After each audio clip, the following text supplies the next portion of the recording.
All right, who's ready for the Dirt Life Show? Yeah. Welcome to episode 112 of the Dirt Life Show. We are stoked to have you guys here with us tonight. The Dirt Life Show is really like honored to be a part of 2022 because we never thought it would make it this far, man. It's so cool that you guys have supported us for this long. It's been just over 2 years now that we've had the Dirt Life Show, so thank you guys very much for being a part of our success. We really appreciate it. Tonight's show is going to be really cool because we're going to kind of dip behind the scenes. We're at IMG Motorsports in Lake Elsinore, California, where we started off 2021 with Ruslan Grease Hands, and we get to start it off today with Mr. Only Bangers himself, Daniel Schenkelberg. What's up, dude? What's going on, guys? How's it going? Thanks for having me. Yeah, no problem, dude. Are you stoked for 2022? Yeah. 2021 was pretty awesome for you, so what do you got planned for 2022? Who knows? You never know when the door might open and an opportunity might come. Dude, you're getting a lot of opportunities, so we'll talk a little bit about that here. See, there's already some things happening. Manny Boy is already commenting in. And then to my far left, we got none other than Mike Gardner. What's going on, man? Dude, I'm stoked for 2022. How about you? I'm really stoked, dude. I can't wait. You got some fun plans for the year? Got some plans. Been hustling, trying to get the Lumacraze brand going. Yeah, I want to actually have a couple questions for you of that because Supercross is coming up, and I think you have some stuff going on with them, right? Yeah, buddy, we sure do. Dude, right on. So, yeah, like I said, thank you guys very much for joining us. Please hit us in the comments.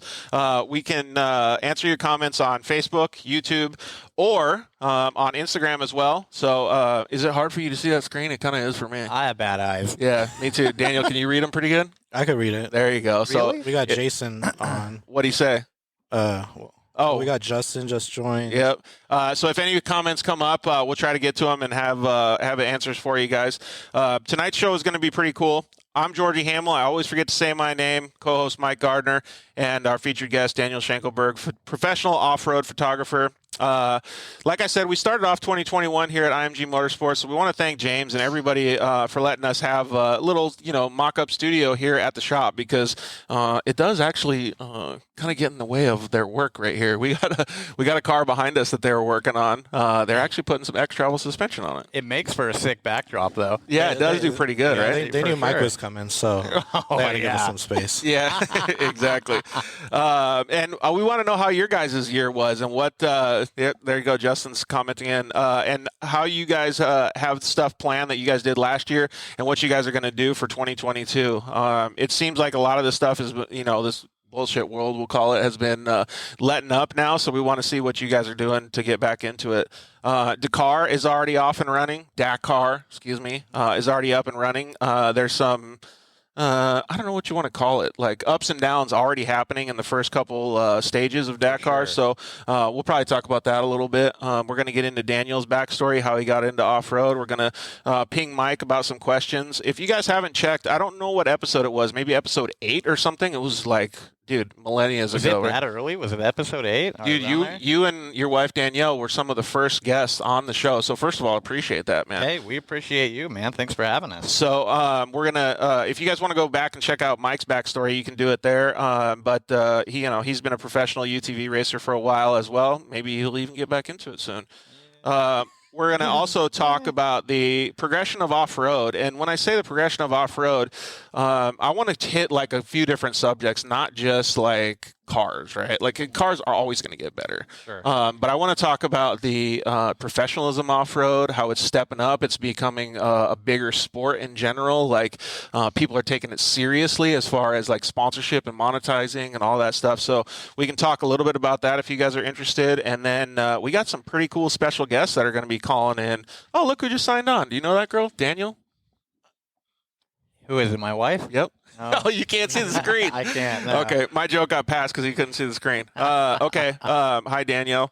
Then we're going to have some call-in guests. RJ Anderson's going to join us, and Jake Yubeta is also going to join us a little bit later after the commercial break. So, all right. Well, I think we should just get it. Oh, no. I got to say thanks to the sponsors. Excuse me. First, you can check us out anytime, like I said, on Facebook and YouTube.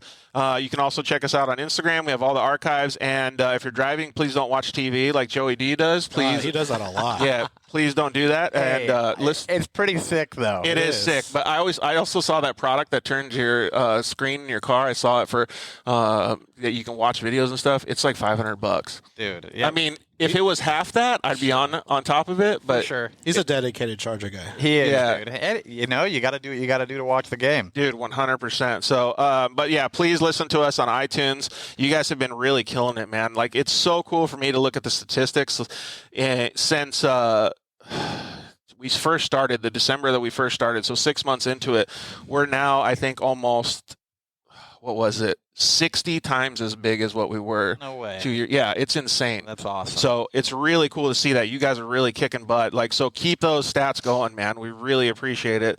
2022 is a comeback year for Gardner. No. What? That's what Guidus is saying. Oh, is So, he really? yeah. Yeah. If he wants to fund the program, I'm in. Justin's saying keeps dying. Yeah, the stream keeps dying. It's always going to have issues on Instagram, Justin. So you can cruise over to YouTube and Facebook. That will be super solid. Plus, it's widescreen. It looks way better. And you get the commercials and all that stuff in there, too. So if you guys want to go over there, just, hit that up. It's way, way better. So, you can always go to any of the Dirt Life Show channels. At the Dirt Life Show on Instagram is the best one. But you can also visit thedirtlifeshow.com. We got a sponsor deals page over there. You guys can save a whole bunch of money by clicking through some of those links. You can even figure out how to get sponsored. We have some things with Alex Stryler over there that will tell you how to get sponsored. And, dude, I've been getting so many calls like from just awesome racers being like, dude, everybody's cutting their budgets. Like, I'm out. I'm like, That's a lot of people. Yeah, it's happening big right and now. I'm not saying like a lot, like meaning like 5. I'm saying like 50, 60. Like, that's like a huge number, right? And so you definitely want to like put yourself out there the best you can. So go over there and check it out. It keeps crashing. Yeah, I don't know what to say, Justin. You can go over to YouTube and check it out, or Facebook. Those are both better. And the show is brought to you by the guys over at KMC Wheels. Let's go. Yeah. Got a hat right over here. Boom. I like that hat that you got on, too, the Inglewood. Represent Inglewood hat's Inglewood, sick, dude. Me and Joey, except I'm a Rams guy. He's just kind of, his team's leasing the place from us. Oh, dude, I forgot to mention, we got cucumber water in the house tonight. We do. Cheers, boys. Some spa water. I I still love don't this. know how this story came up. Dude, guess I it think came you up- just needed a refreshment. Like, on the way home from the Baja 1000, Daniel and I were talking about favorite drinks or something. I don't remember what what I it was was. thinking, because I don't really like cucumber. So, Does it taste good for you right now or no? Yeah. I think that's why, because I only like cucumber in my water. Same. I don't put it in my sushi. Whatever. Yeah, I try to You avoid can it hate at all me. costs. But yeah. Big avocado guy or what? Oh yeah, big Yeah, avocado guy. there you go. Likewise. Yeah, and we had some delicious tacos, so those are pretty awesome. We'd like to get throw a shout out to Miguel's Jr., see if we can get a sponsorship. Let's go. That would be nice. I love juniors. So thank you very much to the guys over at KMC Wheels. Wheel Pros and EFX Tires and KMC have been a supporter of this show since day one, and it has been amazing to have them as a partner. And when I say partner, I genuinely mean that, because some people get sponsored and they just get thrown to the side, right? Sure. These guys work with us. They help us. It's really, really cool to have genuinely good people working together. They So have a solid team. And Yeah. that's not me over here kissing that. Well, I guess it is a little. I do need wheels for my next car.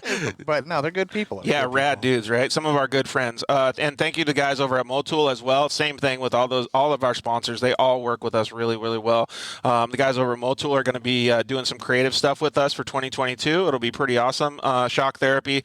You can always count on those guys to do your suspension well. You can use the code DIRTLIFE at shocktherapyusa.com. Save yourself a whole bunch of money on their hard parts, excuse me, all of their suspension revalve kits and ride improvement systems. Thank you to the guys over at Evolution Power Sports. Well, first of all, for hooking me up with this badass jacket.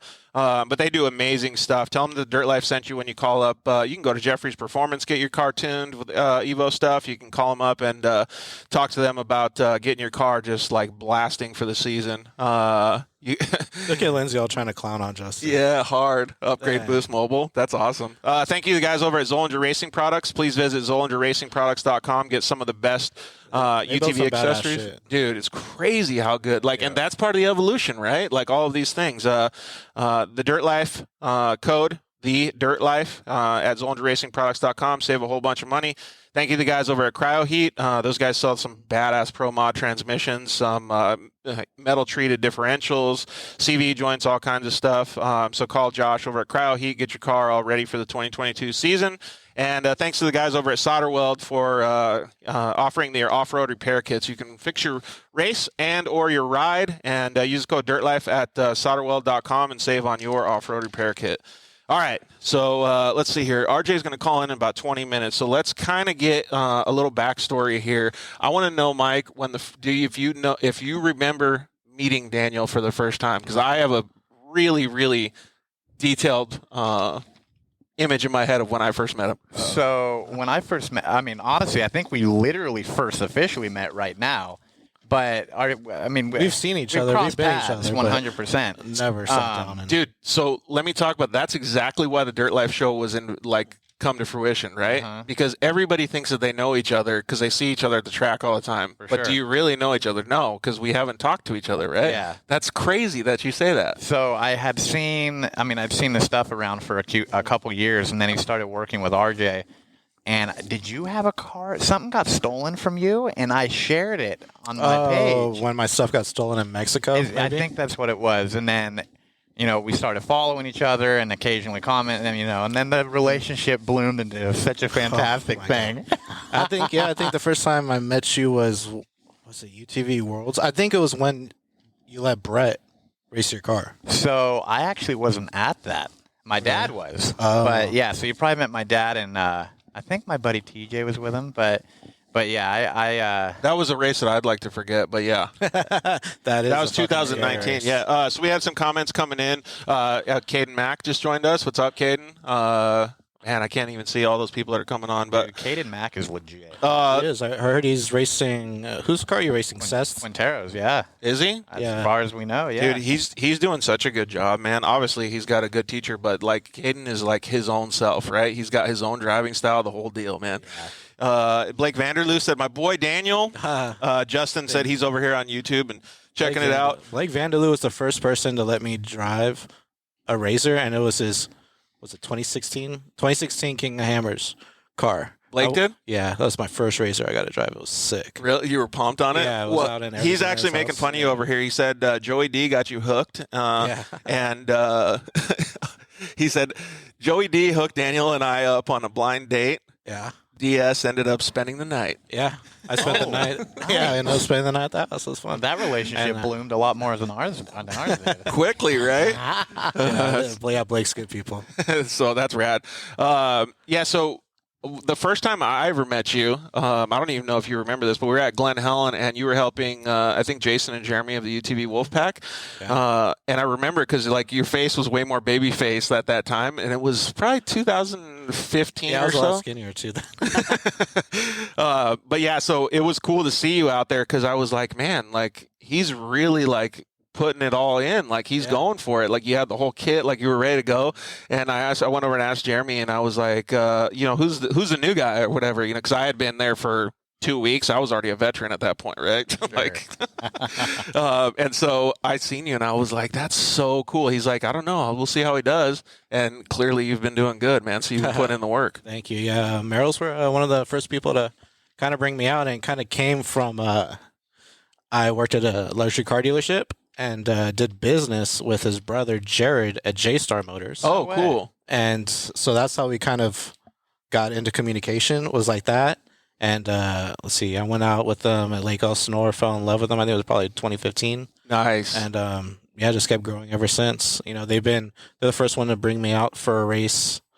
It was actually Parker 250 in 2017 or 2016. I think it was 2016. Yeah. They brought me out, and that was the first race life story I did for Joey. That's so cool. With the Merrills. Right on. Dune and Destroy, guys, some of the comments actually already passed us, but up just for us at camp rather than we felt special. That's cool, man. Rager. Yeah, Camp Rager. Oh, yeah. From what we can remember, it was a good time. So I always like talking and getting back into the backstories because it really, it brings light to the whole off-road community, not just to you. So, what was even the reason that you a photographer as good as yourself now could have picked anything? You could do weddings. You could do, anything that makes a good amount of money. Yeah. Right? You could go shoot nature pictures for a huge Discovery Channel or something. Let's just throw all these examples out there. But you decided to pick off-road. Yeah. So, I've always grown up drag racing. That was my thing. Grew up BMXing before. Cameras were always around. Anyways, how I kind of got into off-road and into the UTV thing is one time I'm at my local track, Verona, 8th Mile drag strip. I've always been there, and I saw this Yamaha. It was a YXZ. It was turboed by Alba Racing. And this thing just pulled a massive wheelie. I forgot what it ran. It ran like a high 6, which is fast. Dang, that is pretty good. And the 8th Mile, and I was like, what the fuck is this? Yeah. This is sick. Small displacement motor, similar to, I grew up drag racing Hondas and then got into like more domestic muscle, LSX shit. But I kind of gravitated towards that because it reminded me a lot of it. Smaller displacement motor, turbo. So I saw that and I was stoked on it. So I started looking online. Who would want some, photos of fucking UTV pulling a wheelie? Yeah. I found UTV Underground and hit up Joey and said, "Hey, you want to run this? You can have it for free if you want to just run it on the website." And that was pretty much the birth of our relationship. No Dude, way. that's crazy. Yeah, Chase that's Carr, sick. what's up, buddy? That is so cool, man. That's like one of those things that's like I don't want to say chance because like I always feel like I'm a big fate guy. Like you kind of fall into it, right? But that's a pretty cool story thinking about it. I mean, like when you got into UTVs, you explained it a little bit to us because you're a big moto guy, big bicycle guy. But that's a lot easier. Yeah. It doesn't just happen like what Daniel said. No, that's pretty wild. And I'm picturing a YXZ just ripping down a drag strip, right? Like drag racing, those guys are on another level. Yeah, dude. Like, and you said he was a high 6? Yeah, it was a high 6. Ooh, yeah, that's gnarly. That's and he was all over the track. Mind you, that thing could run in low 6 if it really had traction. Yeah, that's nuts, man. Yeah, and especially because UTVs are so versatile, right? Dude, That's one of the best things about him, dude. That I was is gonna say, no kidding. that. Rock, Yeah. track, drag. I mean, I've never, other than the other day, that Jurassic Park car raced the unicorn. Yeah. Did you see that? The 2JZ one? Yeah, that thing I didn't was see it, sick. though. No. What motor does that thing have in it? I have no idea. Which one? The Jurassic Park car. I think it was a 2JZ, I think.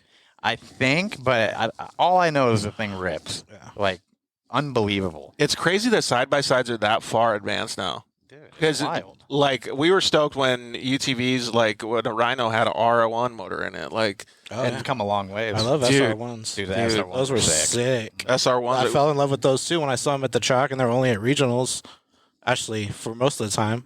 And I saw that, and they were just fucking on Yeah, it. And I'm like, crazy. dude, that looks so much fun. Like, talk about riding on the edge. Yeah. Have you guys ever driven one of them? I haven't No. got the opportunity to either. Never. Does he have one here? Yeah, I know. He James does. used to, didn't he? I James think used to. James used to have one, but yeah, like so I talked to a bunch of people that actually drive those, and that's at like, I hate when people say this word, but that's a driver's class. Yeah. You know what I mean? I get what you're saying. Because like those things are so loose, like you can't control them. Like, dude. so you got to be really, really easy with the throttle. Wyatt Hastings said, "Just wait till UTVs are racing pro motocross tracks." Yeah, Dude. I mean they actually have before, right? They raced Washougal. Yes, they have raced Washougal, and dude, I think it'd be sick in a stadium. Like, I know SST has tried stuff, but like, if you doled down a Supercross track like they do for the what did they do the day after Supercross for the rookies? Oh, look who just joined us, Jason Merrill. Yeah. But yeah. they kind of dull it down a little, and they let kids race. Yeah, I think exactly. It's called Supercross Fantasies or something. But dude, a UTV can rip on a Supercross track. See, Kenny Reed just said, "I'll let Daniel take my 600 horsepower X3 for a hit." Oh, yeah. See, I know Kenny. I've known him for a long time. He came from imports just like I did. Oh, really? Wow. Yeah. Well, you He's can a big drive drag his racer. you can drive his 600 horsepower X3 if you want. All right. It's a lot of ponies. Yeah. Oh, you shit. We got Mike on the show. That's what Jason Merrill's saying. What up, Merrill? All the way from Orange County, dude. Yeah, stadiums would be wild. It would be cool to see that happen, but I don't know. I always think that the UTVs, like, they need to have the speed. Like on a dirt bike, you can get up to speed really Exactly. quickly, right? Like on a UTV, you can't get up to speed that quick. And I think, I don't know if you remember this, Daniel, but didn't you do some, what was it called? Terracross? Yeah. That was kind of, A well, version of it. They tried. It was a little bit ton of fun. too much enduro, if you ask me, Sure. but like it was kind of close, right? Yeah, it was really close. All spec cars, which was kind of cool. So we all were kind of in the same advantage, or had the same advantage, if you will. Spec but, class. Yeah, exactly. But yeah, it was pretty enduro, and dude, it was wild. Like, they had us going over some crap that could really mess your day up. Danielle can tell you. She ran into a concrete wall. Like, Oh, I 50 remember miles an seeing a hour. video where you were I like was running after, yeah. running across the track because you were so scared that she might have got not like. Yeah, I missed my footing and wadded on. Yeah, it was- Dude. she crashed. I crashed running to her. But yeah, Terracross was sick. I don't know whatever happened to it, but Yeah, Jason said, haha, yeah, tear your car apart. 100%. That's why you don't. Did drive you your ever own see car. any of Terracross? No. Dude, it was gnarly. I remember It one of just like pretty much ended before, right when I came. yeah, like yes, that's kind of when I was getting into side by sides too. Like, they had one at Glamis, didn't they? Yeah, it was sick. And I also remember when I think they had one at Del Mar Fairgrounds too. They did Del Mar. Glamis, I think, was a one-time thing, but they were molding jumps out of sand, and they kept breaking away, and then they'd wrap it in chain link. So you'd be ripping up these lips, and they were all chain linked up. It was the strangest thing, but it worked. The chain link didn't like come up and hit like cut your tire or something? No. Was it like the thing they use on baseball fields, like that shit? It was legitimate chain link. Like, rip it off your chain link fence and put it on there. Oh, But really? They buried it enough to where it held. But yeah, dude, that was racing in Glamis. Like, that was wild. That And, does sound and it was during Camp Razor, so there were people all over the damn place. It was a good time. Dude, yeah, that sounds cool. I do think that there's a huge evolution, and I guess we could talk about it right now while we're waiting for RJ. But already, like side by sides and off road in the last, I would say, well, how about this? I'll make a bold statement, and you guys can tell me if I'm wrong. Side by sides have given new light to the off road culture because Yes. they make it so it's affordable, right? Yeah. Yeah. You know, you hear people talking about how it's a good thing and a bad thing, and it is. But that's what it takes to grow almost any sport. Sure. You know, you're gonna have the purists to say, you know, they don't want us out there, and you know, there are those people that just go out, finance one, and wreck the shit because they're dumbasses. I feel like that's Exactly, super you know. cool, though. Like, that's one of the things that I like most of it because yeah. you can, the entry point is so easy. Well, it's no different than motocross, right? Like, anybody can go buy a dirt bike and go race. But so I don't know. It's usually the 1450 guys that hate on the side by side class. Oh, that's how it used to be. yeah, and so we're going to kind of talk about this same subject while we're talking about Wyatt Hastings said, and you have a first eye point of view on this when RJ hit that Supercross line in that last video that he did. Like, Yeah. that Would've been- shows what they're capable It would of have been now. sick. We were talking about doing a race or whatever. Like a straight rhythm. Yeah, type like of a straight deal. rhythm race. Yeah. It's Oh, so many people it's would die, gnarly, though. dude. It Oh, is. yeah. People, dude. People like they'll see that and then they think they can fucking do it. Yeah. No way, bro. No. It is so much the timing, understanding the car, where the power band hits when you land. You know, if you have enough to make it over the triple. Put it this way, RJ is one of, if not the best driver in a side-by-side on the planet, right? And he's got so much car control in any vehicle that he drives, and he still had trouble getting those perfect shots on a Supercross track. Yeah. Dude, they're the throttle control, especially in a turbo car. Yeah. Like, it takes a skilled son of a bitch to be able to control the throttle on that thing in a tight rhythm section. I don't know if you'll agree with me on this, but if you put me on a course like that, I could do decent, but I would crash probably once a lap. That's probably how I would do. You know what I mean? For sure. Because of the lack of throttle control that I have compared to somebody like RJ. I get you. It's it'd be tough, dude. I can't even like really have an opinion about it without actually doing it. It's, Yeah, to not be able to judge Yeah, it. we were Yeah. kind of wishing, like when we did that video for it was out in Texas at Rich's Jason spot. Dusty Summit just said what's up, too. What up? It was at South Central motocross track, and we wanted to leave it up, like for other people to come during the public, but he didn't want to leave it up. Yeah. But, and also, Can't say I blame him. yeah, Yeah. and also you don't want people unexperienced hitting it and then Yeah. having an issue. Somebody open the gate and just go out there and wad it. Yeah, Sure, dude. sure. I can totally agree with that. The only experience that I really have is I used to race Supercross, and then like transitioning from that way back then. When I got my first side by side, it was a Razor 900 from the Rockstar Energy UTV Wolfpack. I actually took it, and they put me out on the vet track at our local track in Arizona. It was fine, right? Like you just like sail over the jumps, you're wide open, like Sure. no big deal. And then I snuck onto the motocross track when they were at intermission, and I knocked out all the jumps first lap. And that was because, like, I felt like I knew what I was doing. Yeah. But they kicked me out instantly. Like, they're like, get the fuck out of here. Like, you're going to freaking kill yourself. We'll yeah. fuck up the lips. Oh, yeah, I'm sure. Like, whatever it was. So, but the experience that I had on it was phenomenal. So I can agree with you. And when you say it would be rad to have some sort of track like that. Oh yeah. Well, And you're talking the 900 days, so that was when these were pretty much breaking, the into the motocross tracks. And dude, they were hating on it big time. Yeah, exactly. They didn't know what it would do to it, or do to the track.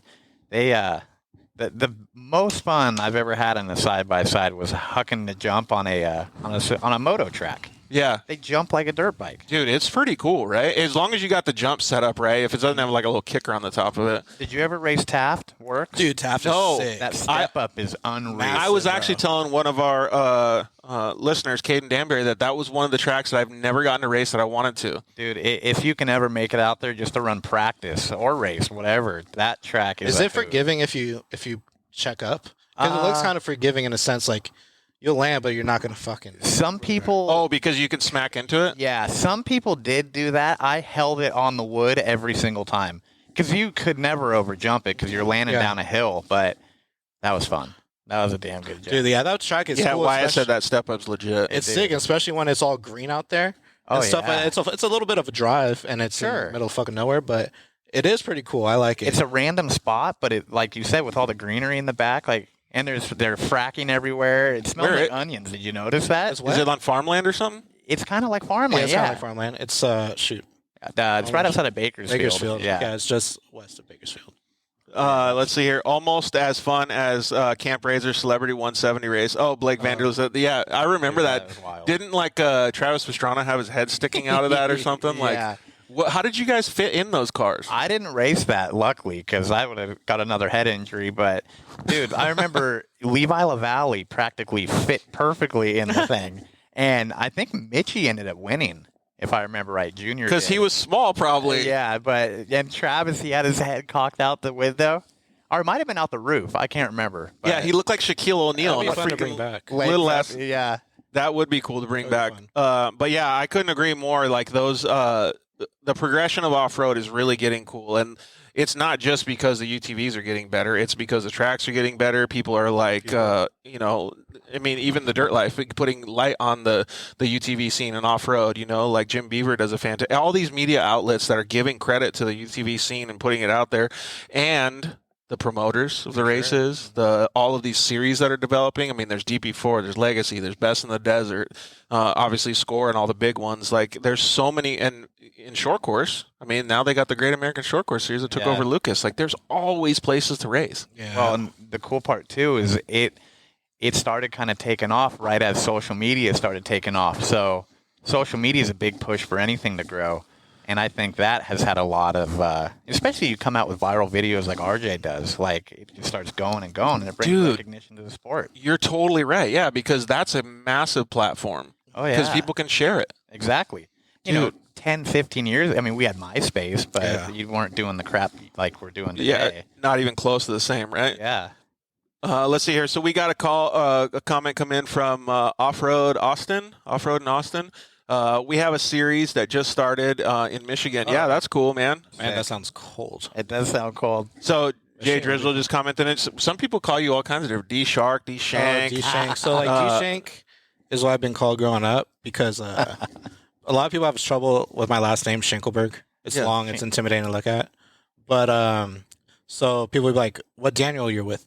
So they say D-Shank. Oh. So it was kind of short for Schenkelberg, or I've been called like Shank, Shanky. My grandpa used to go by Shank or whatever, but yeah, that's my nickname. Jason said Ken Block set the standard. I mean, he set the standard for the highest level, I think, but I think that the standards are just that everybody can share it. Like that's the best part about it, like I say Ken Block and Robbie Madison.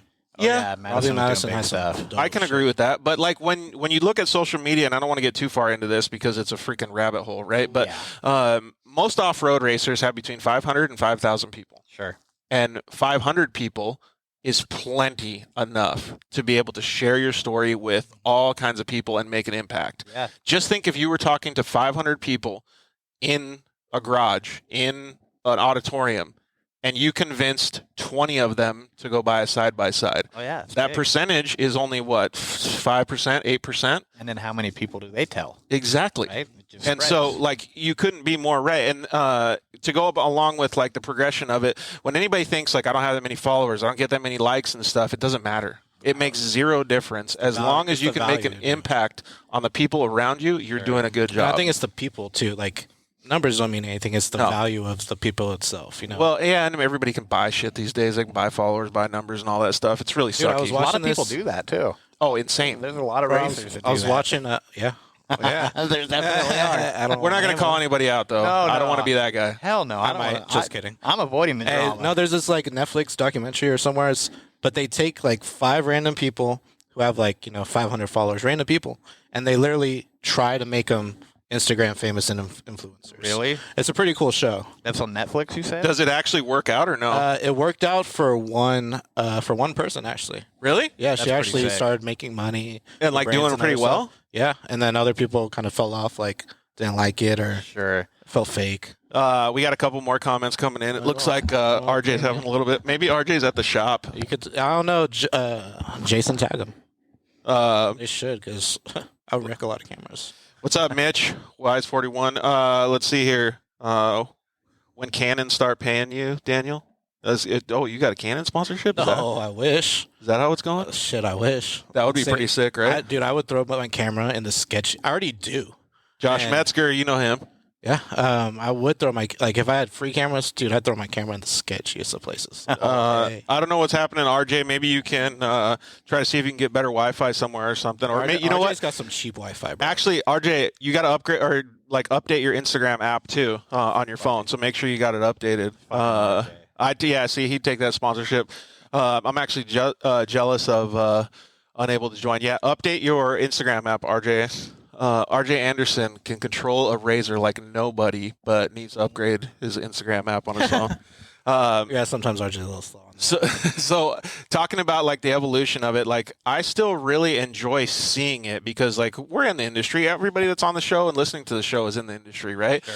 So actually, you guys should tell us. Yeah, stand by. He's laughing. You guys should tell us also what you think the evolution is. Maybe give us your opinion on where you think it's going to be at in the next, I don't know, what do you think, 12 months? 12 months? It could. Shit. Who the hell knows? As long as the supply chain issues is fucking everybody up. Yeah, exactly. So as soon as that gets on, I'm sure shit's gonna start popping off real fast. I feel like the same thing too. So on Merrill's comment too about Ken Block setting the standard. Notice Ken Block's doing shit in side by sides now. Yeah, absolutely. They're taking over. The popularity on them's huge. Yeah, It's they're doing so good, man. It's so refreshing to see though that people can look at something and then actually go and do it. When I see F1, of course, I'm my jaw drops, right? Oh yeah. I see a trophy truck, my jaw drops, but I can't go do that. Yeah. I see a side by side do something that's kind of like that. I'm dude, I can go do that. Oh yeah. You can go do everything with it. That's the fucking best part. That's the dude. craziest part. You can do anything. Anything, bro. Yeah, You could exactly. take a fucking Turbo S and go fucking race it. You could go to rocks. Yeah. There's so much stuff with it. It's so Dude, much fun. And there's so many people that actually do it. So I'm really stoked on it. And I personally think over the next 12 months, I kind of feel like I have a little bit more of an insight because I'm in the industry, but I feel like a lot of the people that are around off-road racing and some of the manufacturers, I feel like everybody's in a cleanup mode. We can refresh, we can reset because of all the things that are going on in the world. So I feel like the industry is going to take a little bit, I don't want to say a back seat because a lot of stuff is going to be happening behind the scenes, but some of the forward-facing things are going to slow down. And then all of a sudden in 2023, it's going to be all right, here's all this new stuff. Yeah. Yeah, I hope so because a lot of companies are cutting back budgets on how many people are on their team, what they allocate for the year, just because they really don't know yet. Let's see if RJ is going to join. Yeah, we'll see. Look, Danielle Gardner. She said, Craig Scanlon. Mike Gardner is hot. Oh yeah. You know who's hotter is Melanie. Oh, there's Craig Scanlon right there too. What's up, Craig? How are you? Yeah, do you guys? Who's the guy on the Is right? that Mike Metzger or Mike Gardner? Mike Metzger? Who the hell is the guy on the right? Oh shit. You're getting a lot of crap, dude. Yeah, from my business partner Alex and my daddy Craig. Your daddy. My daddy. Big Dude, daddy. I don't know what's happening, RJ. Maybe it's me that needs to upgrade my app, dude. Hopefully, we can get you on here, buddy. Why is it so hard for him to just come here? I don't really understand. Right. Oh, because It's he's not up that in far. Riverside. I mean, we're here, aren't we? I'm from San Diego. I'm over the hill in Orange County, dude. We made it. Well, we know RJ's a busy guy. He's getting ready for 2022. All right, I'm going to keep trying to accept you, RJ, and we can see if we can get you on Why here, don't you buddy. just go use Stronghold's Wi-Fi, bro? Go over there. Scraping the bottom of the barrel. Oh man, you say he's running out of people, huh? We're not Oh, even at the man. bottom. We're not even at the bottom of the barrel, man. We got bougie cucumber water over here, Craig. But yeah, so keep talking about like the evolution of all that stuff because it kind of ties in to the evolution of Daniel's photography career, right? Like as the sport grows, there's more photographers coming into the scene. There's plenty of room for everybody, right? But what have you seen from behind the scenes standpoint of communicating a lot of these images, video, and stuff with your clients to the consumer or to the audience? As in what? Like I'm saying, the first time that you did it, you just did photographs for the UTV Wolfpack, and you gave it to them, and then you kind of just went out. But now it's a lot different. Now you're controlling their social media. Now you're doing all of these things that interact with the forward-facing public. Yeah, it's a lot more lifestyle now than race-based. Yeah, exactly. It definitely is. I try to focus more on the race shit just 'cause that's what I love. Yeah, 100%. Well, when you went down to the Baja 1000, man, you had a good time down there. Oh, with Craig? Yeah. Craig. Well, I barely even saw him because you guys were down. What were you guys at? Loretto, I think it's called. Loretto on the beach. Yeah. Yeah, we were down there for. I was jealous. I ain't gonna fucking lie. Dude, I thought was you were so up in jealous. Ensenada. Yeah, it was whatever though. Yeah, I mean that was a good time. You know, we were putting in miles though. We were doing work. Not saying you guys weren't at all, but we were out of town a lot. Oh, RJ started. Yeah, let's see if He started following you. Dang, what a Dude, that's dick. sick. Dude, RJ Anderson is following us now. That's awesome. Let's see if we can try to get him on right now and have RJ join us. But I don't know, man. Maybe it is me. Maybe I'm the one that needs to upgrade. I upgraded yesterday, but maybe they came out with something that is a new thing. What was good though about the Baja was I was up at the upper half and you were in the bottom half. Yeah. And so we were able to tell both sides at the same time. You know, story. what I mean? Yeah. You know, you have the team down south pre-running, and then you got us up north pre-running. It was fun to follow. So that was a cool thing that I thought was actually good. Was Yeah. separating So us. for people that don't know, I was able to go down there with the whole team of the Scanlon Motorsports 4-wheel parts group. You stayed up and handled most of the content and photography and stuff up north in Ensenada area, and then you obviously drove down, and we were down south following along, and Craig gave me the opportunity to do some social media stuff there. I don't know how to take pictures like you do, but we had a good time. It was pretty cool. It won't let me join. Sorry, boys. I'm out here in spirit. Well, thanks, RJ. We really appreciate it, man. I don't know what the deal is either. Let me see if I can actually ask you to join, and then we'll try it that way. Yeah, so it's a lot different than it used to be, though, right? Because you used to just give pictures or, go to the races, pay $100, and the people would be like, all right, we'll send you pictures. You'll get a CD this week. Yeah. Now it's like on social media and ready to go in 30 seconds. Yeah, they want it right away. So it's Especially with just story stuff, like being up on all the, just what's happening. Down there you have your service issues and shit, but just trying to stay up to date on that. So if you had one tip to give to both of you guys, how about you both answer this question? If you had one tip to give about content production or content sharing, what would you give to some of the people that are maybe beginning their off-road career? You go ahead, dude. Is it like the quicker the better? Is it the quality the better? never. I think quality. It's always quality. Quicker is never the best. Quicker, people get burnt out, I feel like. Yeah, and that's okay. People have whatever different standards for, whatever it is, photos, fucking interior design, anything. So it's kind of subjective. It is an art, so it is subjective, and it's really what somebody's willing to pay. Yeah, exactly. Well, RJ, sorry, man. Maybe it's us over here that don't know how to do the Instagram That's why stuff. I have media, guys. Yeah. That's true. Can you call in? Yeah, I mean, you could call in if you want, RJ. Let's see here. I think we can get you on. You know what? I don't know if we can. Yeah, we'll get RJ on at another time. Dude, this cucumber water is so refreshing. It's pretty good, right? That's probably why you wanted it on the way home from Baja, man. All right, RJ, how about you do this? How about you throw us a comment telling us a funny story of when you hung out with Daniel the last couple months here. Okay. See if we got a funny story that he can tell us. He's got a funny story of the first time I went to a race. Was it the first time? Yeah, I think the first time I went to a race with him. Oh, really? The after party. It was actually, what was it, Challenge Cup? I forgot what year it was. It was the Challenge Cup. Challenge Cup 2069? Out in Crandon? No, it was in Arizona. It was at Wild Horse. But that was a fun time. I miss short course. I miss Lucas. Dude, Lucas was so fun. It kind of sucks they ran that shit in the ground, but hopefully gas starts bringing it back up. Was it Champ Offroad's doing great, and they got an Amsoil sponsorship. Looks like we're calling RJ Anderson. Yeah, let's see if we can get RJ on the line right here. You got me? Yeah, RJ, Yo. What's up, buddy? How are you, man? I don't know if the people on Instagram can hear you, but you're in the audio system, so we'll keep our fingers crossed. Oh, man, that's why I need my media guy with me at all times. Bing bong. Bing bong.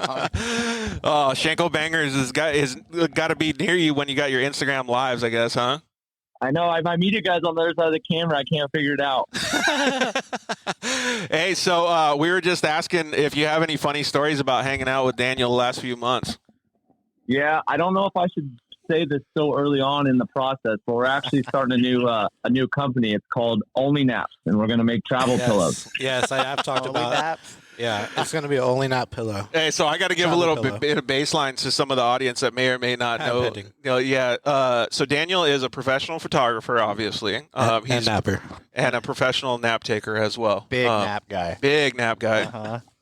So RJ's making a little bit of fun of him talking about the business, or maybe it's real. Hey, I'm I taking think on we can- investors. Let me know dude, if anybody's Yeah, we're into gonna the need- pillow game. Nappers Put it Worldwide. on Kickstarter. Kickstarter. Nappers Worldwide. Our first investor could be you. Between RJ and Ronnie's feed when they're traveling, all the Oh my God. all the nap photos or videos is great. They get me every time. Okay, good. They said they can hear you, RJ, so we're real good. Blake Vanderloo is listening to you. Oh, nice. Yeah, I don't know why I couldn't. Every time I would click it, it just says unable to send request. Yeah, I think that's what happens when Instagram updates. Like, they update every 3 times a day, I think. So somehow they just got in between us. Maybe it's us that need to update. But I appreciate you coming on either way. Yeah, sorry. I updated. I shut my phone off. I tried everything. I unfollowed you, followed you. I did everything, but I couldn't. No go. Dude, All how, right. how dare you unfollow him? I know. I made up for it. All right. But yeah, so you guys have done some pretty cool projects. Like, let's get into, we're talking about the progression of off-road a little bit. And some of the stuff that you started with, Daniel, is completely different than the stuff that you've been doing nowadays, right? Like, when was the first time that you got to work with Daniel on a project? Man, the first time I started working with Daniel was back in the Lucas Oil days. We were actually, I don't remember exactly how it started. I think it might have been Elsinore. He came up and had some good photos, and then ended up going out testing with us one day. Just on a track day. I where think it was I think it was- Valentine's Day. Was it Pro Light Yeah, Days? it was. It was Valentine's Day. It was the first time I drove my Pro 4 actually out Yeah. at Lake Elsinore. So it was like 2016, I believe. On Valentine's Day too. It's yeah. meant to be, dude. I got Yeah. a photo of him with the rose in his mouth and everything. That wasn't a coincidence. That Did was you God. did you give him the rose? No, I Get don't it know out where there. the I rose think he came brought- from. I don't remember where. I think Daniel brought it for me. Yeah. He just took one and sneakered me the first day. But yeah, I mean, for me, it's all about progression, and like my backstory, which I've told you multiple times, George, is like the people you surround yourself with. And Daniel's one of those guys. We go out and do a bunch of cool things, but he's always got that creative idea and down to try things and risk his own equipment. Like I think one of my favorite shots he ever got was, I don't know if you saw that one from Dana Creech's spot. He actually rigged his camera on the back of Ronnie's car, and we hit like one of the biggest jumps there. Oh, wait. and Hold on. Speaking of that, Oh, is Yeah. that the shot right there? are you talking about this shot? Whoa, look at that, dude. That's for you, George. Dang, thank you. So RJ, you That's can't funny, see it, but actually. we're posting it, or we're holding it up if you can look at Instagram. But this is well, it's a banger printout, Oh, thank you. dude. This thing is nice, man. Yeah. So Bryce Yep, Menzies, that's it. Bryce Menzies wants to take your spot. He thinks he can connect on Instagram right now to join. Oh, Let's see. Yeah, let's see if he can figure it out, dude. So Bryce, if you are watching have on, Justin with I think him, Bryce might be on YouTube or something. But if you are, you can join us on Instagram if we can make it work. Who knows, dude? This picture is so sick. You see this thing? Yeah, so that camera was mounted on the back of Ronnie's car, and they went off tandem. And Show this triggered camera it. right here. So when Daniel says that, so it was what? So Ronnie's in front of him. My camera is actually facing RJ on the back of Ronnie's car, and I'm at the bottom about 100 yards away. This is a still camera? Yeah, still camera, triggering it with a remote. Dude, that's pretty And sick. yeah, I've always had this shot in mind my whole life. Not really my whole life. Yeah, but I that's kind of lied about that. But off-road, just getting it mid, straight in the air, and and you can kind of do this stuff with a drone, but that's not the same, right? No, it's not the same. Dude, that's it's pure not a photo. quality, right? Yeah. Yeah, that's the a greenery in the back. Like, look how much that of that's place is- popping, the distance. too. Yeah, I wish you could see this picture, RJ. Well, you've already seen it before, but man, that place looked fun when you guys got to go rip around. He might have even signed it. Dude, I got the technology going. I've got you guys on speakerphone, and I'm still watching the live stream. Oh, dude, look Let's at go. you, man. Hey, so yeah, congrats on the shot, dude. I just that's gave Daniel knuckles for you. Let's keep it right here, man, so people can see it, dude. Keep it right Yeah, there so that's- everybody can look at it.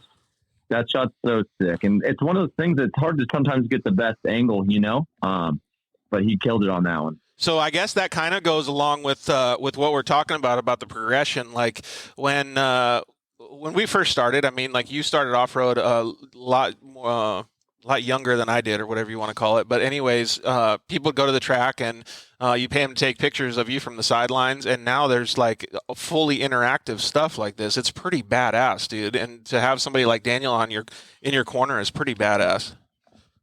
Oh no, it's super rad for sure, and I'm sure a lot of people, at first, like you said, you start young and you don't really get it.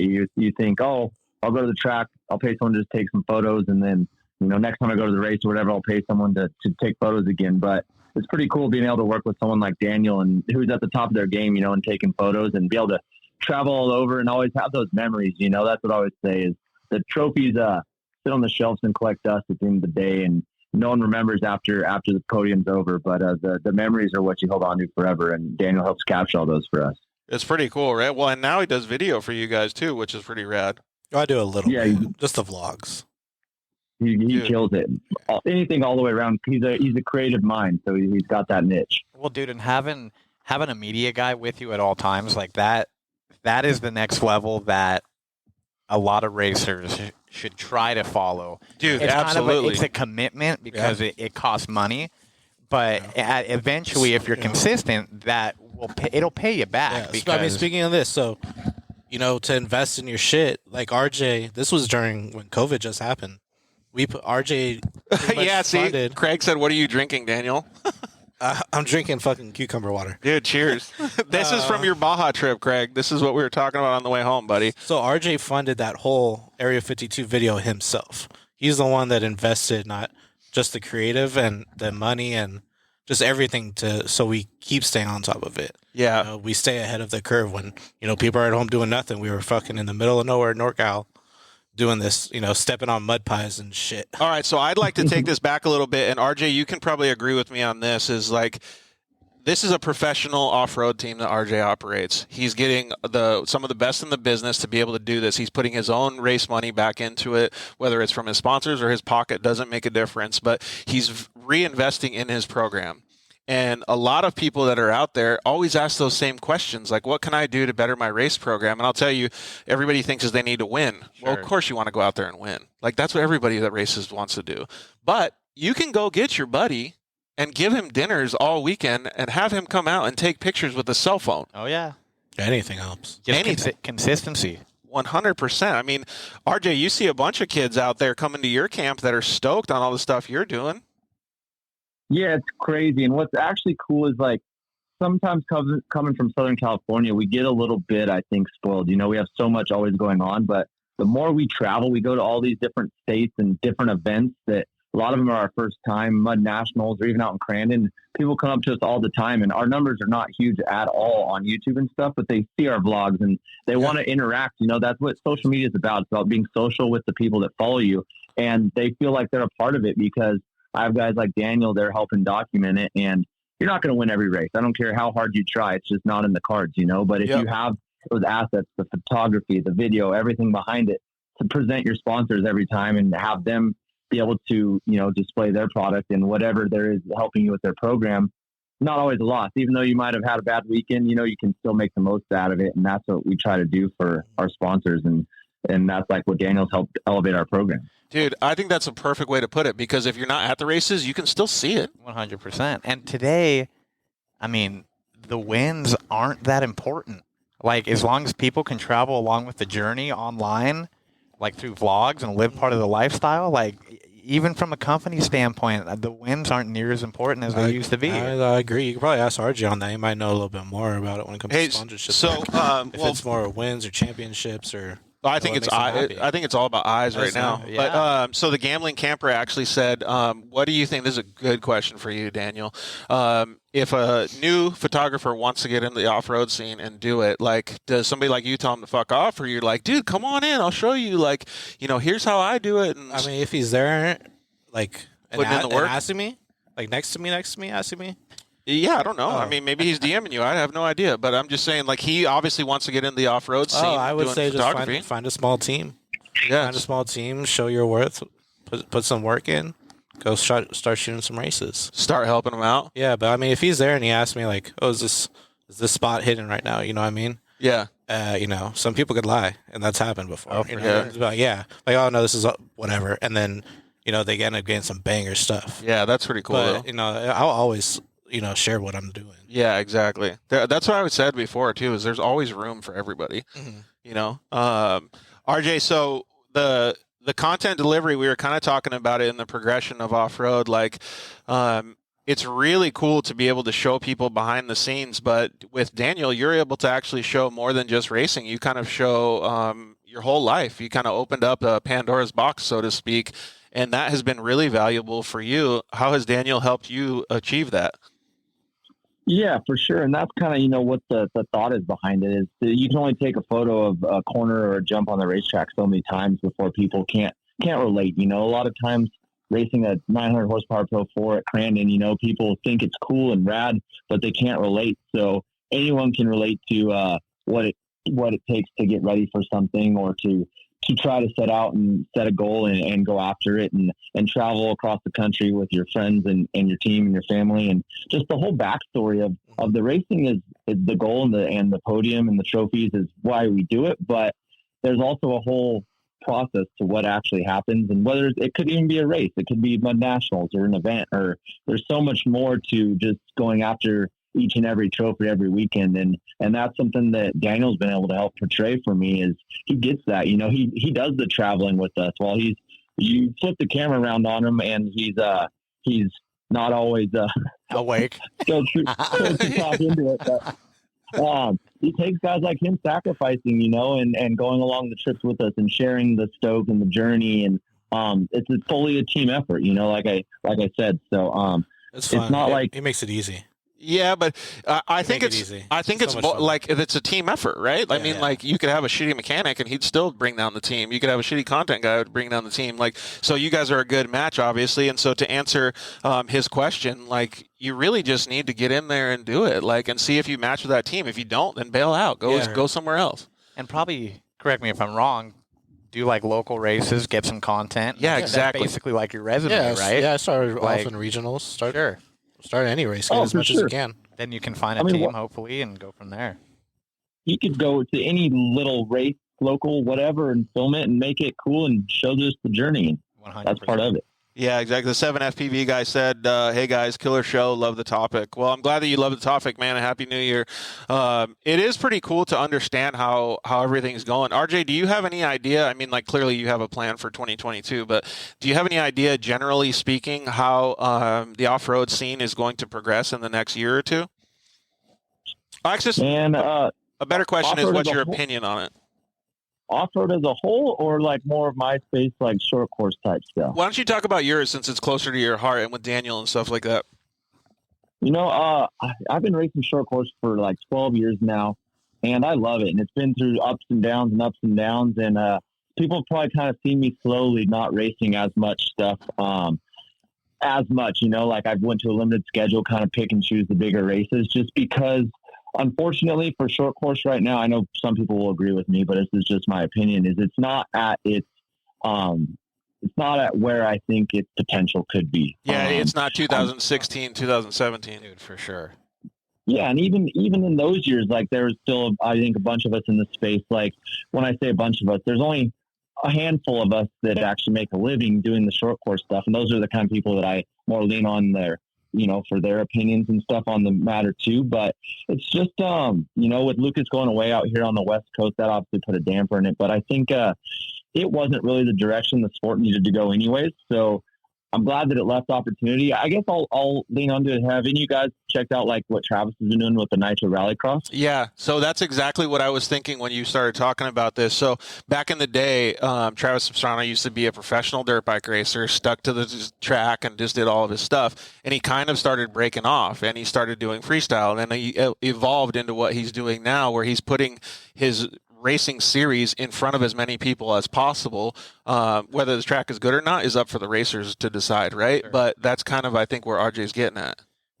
Yeah, I think he did it. I think he did it right. I think he set out to make entertainment for people to watch. He didn't make a race for people to go see who gets first place. He put on something for entertainment purposes, which is, I think, where our sport needs to go. And I don't think right now there's a promoter in our space that's driven like that is has that mindset. And that's kind of one reason I've stepped back a little bit from it. Is it's a tough task. It takes someone with money and drive and lots of pieces to fall into place. I think a short course is stuck kind of in the ways of the past a little bit, and that everyone thinks that making it cheaper or saving money or this is going to fix it, that's going to fix it. And I think it's going to take a promoter driven based on entertainment purposes. Yeah. And until it gets that, I think it'll be what it is, which there's nothing wrong with it, is what it is, but you just have to accept what you're supplying your sponsors right now and not oversell them when they're only going to get X amount of value out of what there is to offer right now. Dude, that's huge. That's an important thing right there. What he said is not overselling sponsors. Yeah. Don't tell them you can do something. Yeah. I mean, it's under deliver over under deliver over. Yeah. Wait, no. Yeah. Under promise and over deliver. Yeah. So under promise and over deliver. But that's like what massive companies, Apple does that with their iPhone, right? Like you tell everybody that's going to be on your doorstep one day and you're late, then you already piss them off. You tell everybody that's going to be there later and you show up early, then you're good. 100%. So I agree with what RJ's saying. Dude, it's really cool that you're able to shed some of that insight, RJ. I appreciate it, man. And we didn't have to just talk about Daniel napping in the car the whole time. Mm-hmm. It was fun to watch, though. It is pretty cool. So what has been one of your favorite, projects to be able to work on with Daniel? Because you've done some pretty cool stuff together. Me? Is that for me or Daniel? How about let's let Daniel go first, and then we'll see what you think. If you agree with the same one. One of my favorite projects? Yeah, that you worked on with RJ, because we'll see if he agrees with what you're saying. I'd say the most fun one was the Hoonigan one, probably. This last one that you guys did when you released the Pro Beach. R in Long Beach? Yeah, that was a really cool one for just it being like that. But I still think Area 52, because that was pretty much just all our own creative. It was like kind of our thing, you know what I mean? Oh, okay, so you had like the director part of it down? Yeah, no, not for the video part, but a lot for all the shots and everything like that. It just felt more of a... Oh, and then, it was like an art thing, you know what I mean? Well, yeah. It was so natural, too, it seemed like. Yeah, it really was natural. Literally natural, but yeah, that edit was, again, I'm stepping on something that's not involving me, but yeah, from an outsider's point of view. Yeah, because it was so free-flowing, I guess you could say. And his place is sick, too, Area 52. Oh, yeah. Where is that? That was one of the coolest shoots I think we did, because I think it portrayed the vibe and everything that we had in our mind. Like we literally put that together so last minute. It was, I talked to Dana about it forever, but the timing is so horrible with when the hills turn green and everything's perfect out there. A rain hits to keep the dust down. It's always like beginning of March when our race season would start. Well, with COVID and everything going on, race season got pushed back, and it was just like a perfect time. No one was doing anything. It was our time to pounce on that. So we literally talked about creative just on the drive up there. It's just outside of Red Bluff, which is like a little bit north of Sacramento, California. So it's up there. It's a good drive. Yeah, Mike's been there, so he knows it's out there. And we literally talked about the creative went there, shot it in a day and a half, and drove back like the very next day. So it was a super quick project that we all like just hustled on, knocked out. And like my whole goal is like I wanted it to have the MX versus ATV vibe. Like I wanted it to feel like it did totally. It reminded me of like an old Krusty film or like Terra Firma. So that's what I was most stoked on about that project is it worked. Like so many times we do these projects or videos or whatever it could be, photos, and like you have this vision and you see it, and then like when it comes out, you're like, well, that was a stupid idea, or it's hard to portray through video and photo. You know, it's always like what your brainchild was behind it. It's hard to sometimes put into other people's minds, and I think that one just between like Daniel's shots and getting the planes involved and Bryant Lambert. Oh yeah, dude, people probably think when we brought that airplane in, for that, they probably thought that was planned. No, that shit just fucking happened on the fly. Really? Oh, it just cruised by. Yeah, this fool just fucking. He's like, oh, that's my homie, and he fucking lands right on it. No, really? Yeah, it was so spontaneous. That's why I think it was probably one of the most fun because it felt like everything was working out. Everything was working out, and like it just felt so. Well, like RJ just said, like the grass was actually green. Yeah. Like that's like the perfect way to put it, right? Like how many times would you have done that and got the same look and feel if it was dead grass? Like not even close, dude. Yeah. Every single dude on a dirt bike sees a golf course and goes, yes, that's like my dream to go shred that. Well, dude, in typical RJ's like creative personality, there's a pandemic, we can't race. Let's go get content doing something cool. Yeah. And that's like, again, other racers or up and coming racers can kind of think about stuff. Go like do that. it with your cell phone. Yeah, I mean, like Axel Hodges does most of the stuff with his iPhone. Yeah, and it's killer. Yeah, it's awesome. Well, yeah, man, I appreciate you telling us all this stuff, RJ. It's really insightful, especially for all the people that are listening and watching. So, hey, what is Daniel's favorite taco? Do you know? Oh, God, I think he's going to tell a fucking story right now. Dude, please do. Daniel's favorite taco. You think he's going to tell a story? Why did you have a mishap with a taco? Yeah, like the first Estero, and they made fun of me for it. Oh, really? Let's see if he says it. I don't even remember. Daniel's going to have to tell the story making fun of himself. Oh, great. Wait, where was that at? Was that at... Yeah, he remembers. I think I do remember. You ordered like ground beef. Yeah. In Mexico? At El Traero the first time. Yeah, we were like this big taco stand in Mexico that everyone goes to, and we're like getting carne asada, al pastor, birria, and this fool orders ground beef, and they're like, "You want what?" Did they have it? Yeah, they had it. How was it? It was whatever. It wasn't special. Yeah, and then they made fun of me at it. It was all right. I deserved it. That's funny. Dude, did you not know what a good taco was before you went down there? I didn't really have al pastor at all up here. Before that? Yeah. Well, nobody really does, but yeah. That's hilarious. That's pretty good. Dude, so it's even funnier because like when Daniel's with us, like he looks like he's with us like to be our translator, like he's our guy. You know? But I'm not. He's ordering ground beef tacos. Hey, he does speak a little bit of Spanish though. He does decent. Wow. Dude, you were probably thinking, RJ, like, does Daniel know some kind of secret that none of us have known? Their ground beef down here must be killer. He's got the hot tips, dude. Oh, Yeah, man. exactly. Dude, that's hilarious. I never ever thought that would be like that. That's pretty good. All right, RJ, well, we're going to take a commercial break right now, so we really appreciate you coming on and joining us, dude. It's nice that you're able to take a little bit of time off of work and shed some light on Daniel's personality. Can I make a request? Can I make a vlog request? Hey, he wants to make a vlog request. I would really like to see more river content. Okay. Big river guy over here. Specifically, just like hanging out at the beach with the girls. With females. Yeah, we need more river content. So I feel like you follow Dan Bilzerian on Instagram then probably. I did for sure. Yeah, I was a big Dan guy back in the Nos day. Energy needs to hook us up with some girls for that. Dude, let's go. Because actually another cool video we did was with Merrill. What? And we did Rockstar. Oh, at it was the Pirates. Rockstar at Pirates. That was sick. We did a video there. That was actually pretty cool. So now you're going to have to put that in the request bank, RJ, and see if you can get some. No, I'm a big river guy myself over here, and unfortunately, work gets in the way of that. So I think if a Lumacraze has to do like a river day down in Needles, with the Lumacraze boat. I got a couple models we could bring out. Model? I mean, then if it's work, I have to go. I agree, dude. We'll wrap the limo to make it look official. Let's do it. Oh, perfect. Exactly. The Dirt Life can bring their cell phone. Yeah, let's go. Snapchat. Oh man, that would be perfect. Well, I appreciate you giving RJ a couple pointers on what the audience wants, what the fans like. He needs some pointers. Yeah. No, I'm kidding. But yeah, thank you very much for joining us, RJ. Really appreciate it, man. You're obviously doing a fantastic job. It's cool that you have Daniel on your team, and we can't wait to see what happens in 2022. Thank you, buddy. Yeah, thank you guys. We'll try to keep you entertained. And sorry about my technical difficulties. I'll work on it. Yeah. Hey, No how worries. cold is it supposed to be tomorrow? How cold? And Yeah, Big we're going Bear. shooting tomorrow. Oh no. How cold? I think like 35. It's going to be chilly. Bing bong. You have a windshield on that Razor, RJ? I don't have one on mine. No, I don't. I have a full face helmet. Yeah, that's good enough. Yeah, that's gonna be real cold though. You're gonna have to have 3 sweaters and a windbreaker on. Oh, man. Well, hey, People go. go ahead. All right. We'll catch you guys later. All right, homie. Thank you so much. Really appreciate it.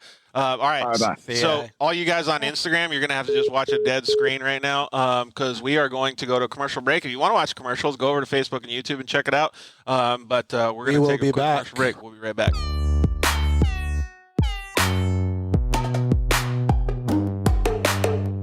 Hello, I'm Justin, the founder of Shock Therapy.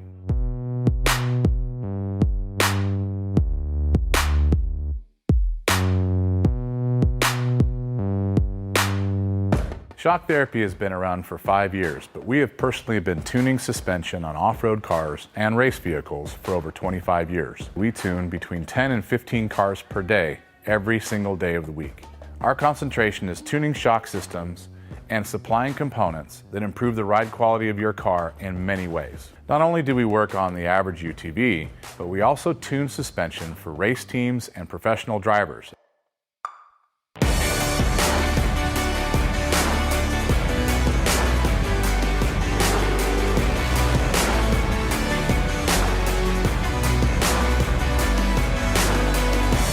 We currently tune for over 87 race teams in Best in Desert and Score. Our clients and race teams rely on our suspension components to allow them to win races and keep them safe. Suspension is a moving target, and we are always trying to hit that target with every customer that we work with. Each customer's needs can be different, and we tune our kits accordingly. Our research and development never stops. We improve our components every single day. As the industry evolves and improves, so do our parts and kits. As of right now, we have over 100 products for UTVs. So when you bring your car to us, you have the satisfaction of knowing that you have the most experience, the highest quality products, and the fact that your car is being tuned specifically to you.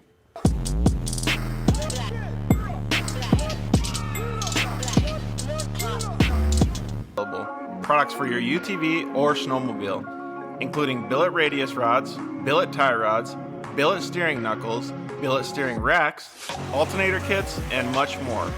All manufactured in the United States in-house at their headquarters in Nibley, Utah. Travis Zollinger and his team test in some of the most brutal conditions, racing in places like the Best in the Desert Mint 400, Ultra 4 King of the Hammers, UTV World Championships, and many more. Visit ZollingerRacingProducts.com and use the code DIRTLIFE to get 10% off your next purchase, and join us on social media at Zollinger Racing Products to see our products in action.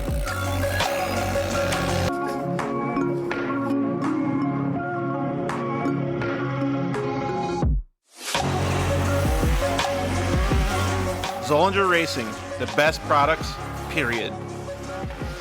Finally, we got Lance from Solderweld in the studio. Thanks for coming down, bud. Hey, why don't we just record a commercial now? Yeah, why not? So good to be here, man. It's been a lot. I'm trying to get down here forever, and I wanted to talk about the off-road kit. Dude, I love those things. I got it in my pack. Yeah, we're running hundreds of vehicles now running them, whether it's a UTV or some guy's got it in a backpack on his motocross. He's got everything he needs to make a fix right there on the fly, out on the trail, or in the desert, whatever it is. Well, since I've already used one, I kind of know what to use it for, but explain what it does. All right, so let's pull one out real quick. You've got your aluminum rods. Remember, they're rods, right? So, light torch, small torch. You can throw it in there or throw it on the rig with your flux. It decontaminates and cleans like, let's say, a radiator. You get a random rock chip runs through as you're racing. You get a rock chip in a radiator. You got to fix it right there or you're out of the race. You can patch it up. You can patch it up. It's all good to go. Yep, just like welding.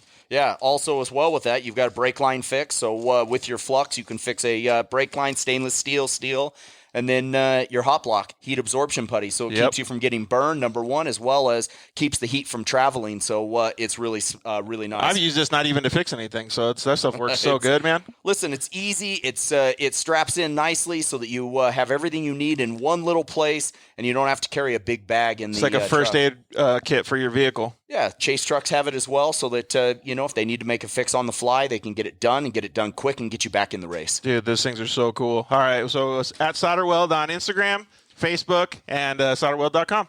Awesome. All right, thanks, bud. Appreciate it.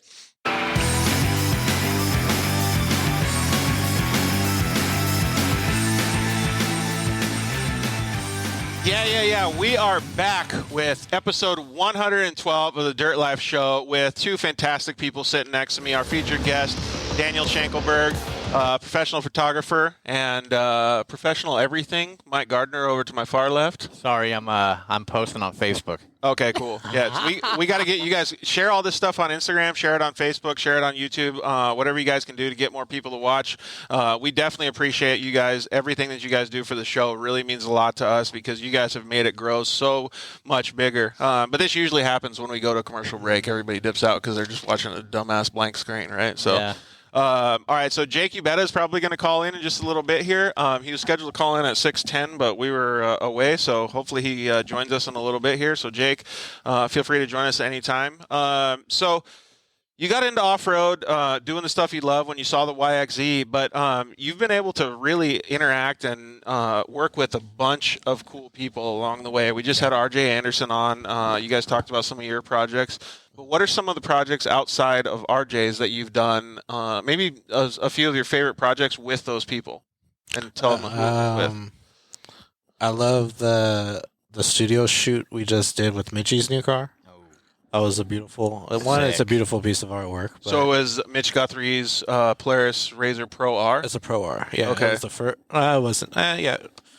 We could still talk about that, but his has been waiting to be unleashed for a while. So you're pumped to be able to get that. Yeah, I was very excited to not be only to see it first, but to also shoot it because it's an immaculate build. Lone Star built that. Yep. So props to them. It really came out beautiful. Thank you to Bryant for the studio space. Appreciate that. But I really love I had this red. I don't know if you saw it, but it was a silhouette of the car with a red behind it. Oh yeah. So I always had that shot in mind for the teaser. That was one of the favorite shoots. And then when I went and shot the Pro R at Johnson Valley.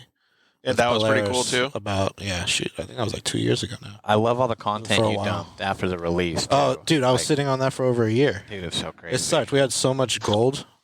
Hey, hey, buddy. Yo, we got our buddy Jake Yubeta joining us. What's up, Jake? How are you? What up, guys? How you doing? What up, bro? Good. How you doing, dude? Good, man. I'm glad to join you. Glad to ring in the new year with some of my off-road buddies. Yeah. Dude, when was the last time you saw Gardner? Dude, it's been a minute, man. 5 or 6 years, probably. Whoa! I might have still been wearing a UTV Underground uniform. 100% you were, dude. Next thing I know, you started doing the drone stuff, and it looks like you're killing it. Killing it. Yeah, man. Yeah, we're having a lot of fun. I still got lots of love for Joey, and, Oh, yeah. Stuff that we did. So I was telling these guys a little bit before the show, Jake. I was saying how you basically introduced me to the off-road racing. Like I got my first car from the UTV Wolfpack, and then you're like, "Hey, come out! I'll show you how to do this thing." And we did it out at a little track in Tucson, Arizona. It was pretty cool, man. That you were so inviting to be able to help me, and kind of like what Daniel's been talking about other people coming up to him in photography, dude. So the off-road culture really has that friendship, man. So we appreciate it. Yeah, dude. I think it's one of the best things about the off-road culture, and I wouldn't have been able to go as far as I did with racing if there weren't so many kind people. Like the Carr family, Brian Carr and Leonard Carr, really like brought me in with them and helped me get my car built and all that stuff. So to have the opportunity to do that for somebody like you that I knew from our RC car days, it was just really cool to. I don't know. It's great when your friends get into the same things you're into. I mean, come on. Dude, 100%. I couldn't agree more. And then, so we're kind of going to transition a little bit. If you guys want, Jake actually did a show with us in the past, too. I think it was probably almost a year and a half ago. But you can go and watch his show, get a little bit more of his backstory. But you've actually got the opportunity, and Daniel's got the opportunity to work with you. You guys have collaborated a few times. Yep. Yeah, not nearly as much as we'd like to, obviously. Oh, bro, you know what? Sorry, I just had to cut in. Yeah, go for it. I think the first shoot I was on with you was it the McMillan shoot?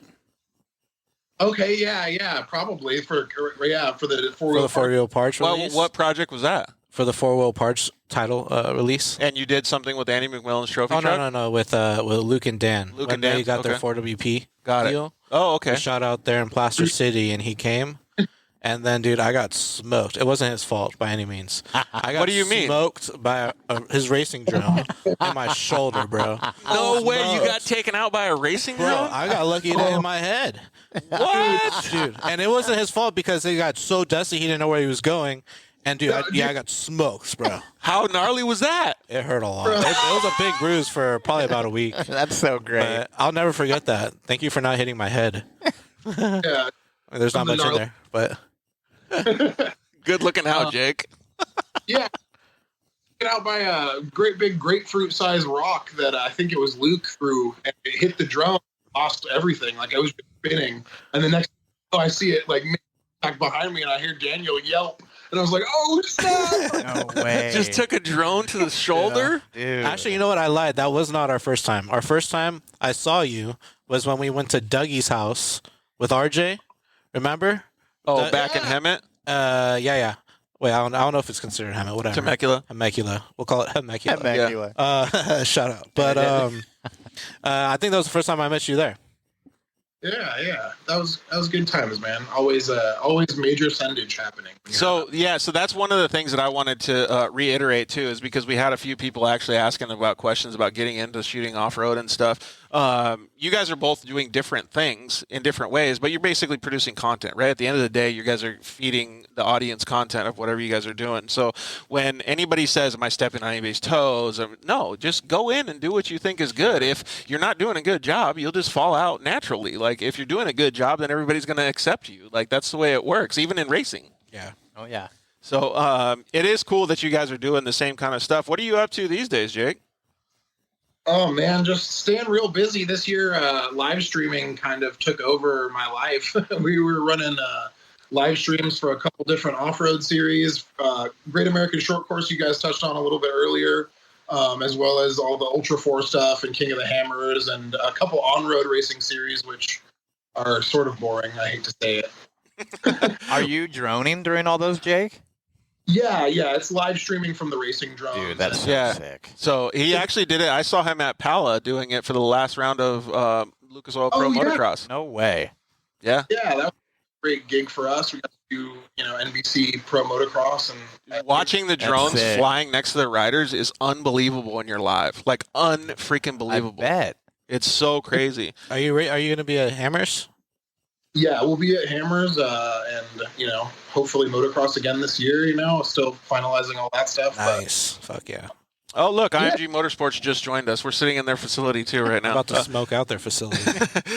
Hey, so one of the things that I wanted to ask Daniel, but I think it'd be a good time to ask both of you guys, because you kind of just touched on it, Jake, was what's the difference between working with a brand, a team, or a person? Because they're all three different types of entities that take a whole different outlook, I guess you could say, on the type of content that you produce and the way that you work with your clients. So maybe let's let Daniel answer first, and then you can go, Jake. Brand, team, or person? Brand, team, or person? Yeah, I guess the brand and the team are kind of... Yeah, they're kind of similar and same, maybe a little bit with the person in the sense like you want to shoot focusing on their companies. Whether it's KMC Wheels, BFG, Rigid, whoever.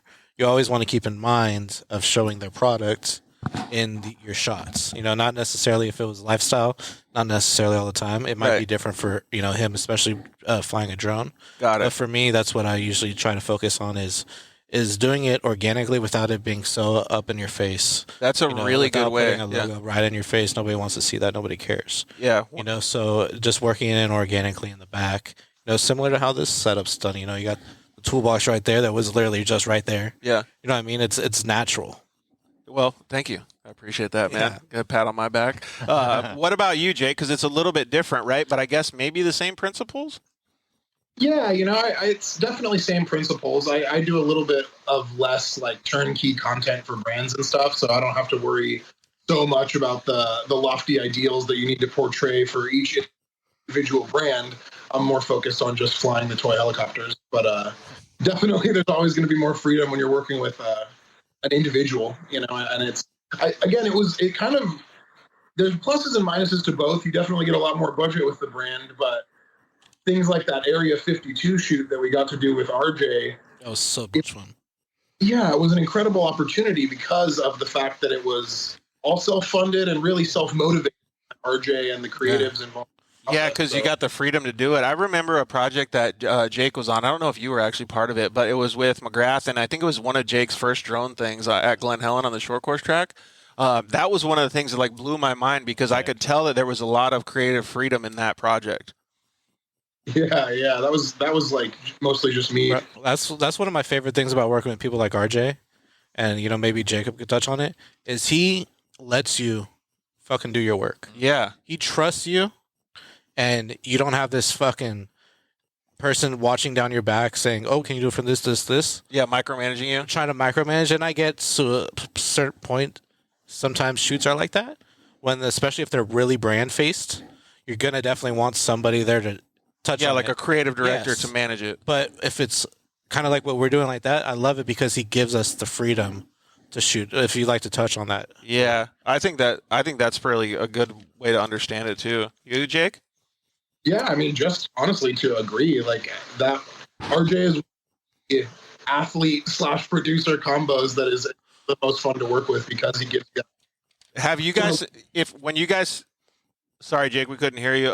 Since you guys have had some of the creative freedoms, either of you had, Jake has because he freaking took you out with a drone, but had any close calls, either like on track or anything like that when you're doing it? With vehicles?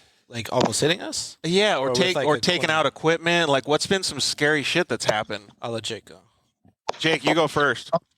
Man, scary shit. I guess the last one that was really sketchy was we were in Oklahoma for Mid-America Outdoors. It was like a week-long off-road festival type situation. And they had monster truck ride-alongs. And once I put the goggles down to fly, I'm kind of third person. Like, I don't know what's going on around me. And the monster truck guy, Dennis Anderson, actually started doing donuts around where I was sitting flying the drone. Oh, dude. That's sick. Blood in my mouth came from. What? Could you imagine that? That is sketchy. That's it. My spotter, he whispers in my ear, he's like, close your mouth, hold your breath. And like next couple, it's like 45 seconds. I'm just like, guys, is anyone here? Yeah. That's pretty sick, though. Dennis That's Anderson's sick. the OG, man. Yeah, That's not awesome. many people could say that Dennis Anderson did burnout. Did anybody get behind the scenes of you standing there while he's doing That'd be donuts sick. around you? That would have been great. Man, I have it from the drone, but you kind of just see me here behind the dust. That's insane. That's wild. What about you, Daniel? I know that your camera. I lost a camera at Parker last year. Oh, did you? Yeah. It's one of my remote cameras, and to be honest, that camera's lived a lot of lives. It's survived a lot of close calls. So this is, it was like a $5,000 hit, but I got the shot, which was sick, and it was of Bruce with BDI racing. They raced that custom Bruce Geyser car. Dinquist, yeah. He just got so crazy off this jump in the back of Parker and swapped and just straight smoked my shit. Oh man. Yeah, But and the camera survived or no? No, camera did not survive. Camera, the lens, and everything. It was smoked, but thank God that it got the shot and the memory card was fine. Oh, that's good. But dude, remember, tell him about the time. Speaking of that, when we were at Area 52 and then somebody drove over your drone. Remember on the bike? Oh, yeah, dude. I see. I was thinking about your propensity to risk cameras and how you strapped a camera to the front of a Razor. Oh, yeah. But yeah, in Area 52, Dana did a week over the top of my drone. Like we were landing on top of the mountain, and he came at us, from half a mile away and got the 1 6-inch by 6-inch square right over the top of it. Oh, And it was shit. fine, wasn't it? Huh? Wasn't it fine? I forget. Oh, fine. Totally That was fine. so It was, sick. That's one of those things that it just happened to work out, and like, I don't know, Yeah. somebody was watching us camera gods that day or something. Dude, that's so crazy. Well, and I was more leaning on like when I was asking these questions, like you guys, Jake maybe a little less. I don't know about being in like the middle of a monster truck donut, but like you have to put yourself in some pretty precarious situations. Like there's in the intro that we just showed on for the Dirt Life show here on YouTube and Facebook, so you can go over there and check it out. But you were standing, I think it was in turn 1 in Crandon, and got like maybe, I don't know, it was like looked like 6 feet away from a truck going 100 miles per hour. I think it was Bryce Menzies. Oh, that was the last corner. Yeah, whatever it was, the truck was coming right across. Like, Oh yeah, you're super close. how the hell do you contain your composure at that point? Like most people would be like, I'm out. Oh, I don't know. I love it. You know, and if people watch, sometimes I get a little too into the racing, and I start like fucking like I start like just cheering for RJ, or I just lose it, dude. I'm like, because I'm a fan too. Yeah. So I'm like, come on. You know, I'll see. You know, he'll gain a spot. I'm like, hell yeah. It's I don't know. I just love everything about it. I think that's what probably makes it so it shows up in his work, don't you think, Jake? oh, absolutely. I mean, I can tell you one thing. Once you start to see like that K-rail flex in that clip, you guys, Dude. I'd be running.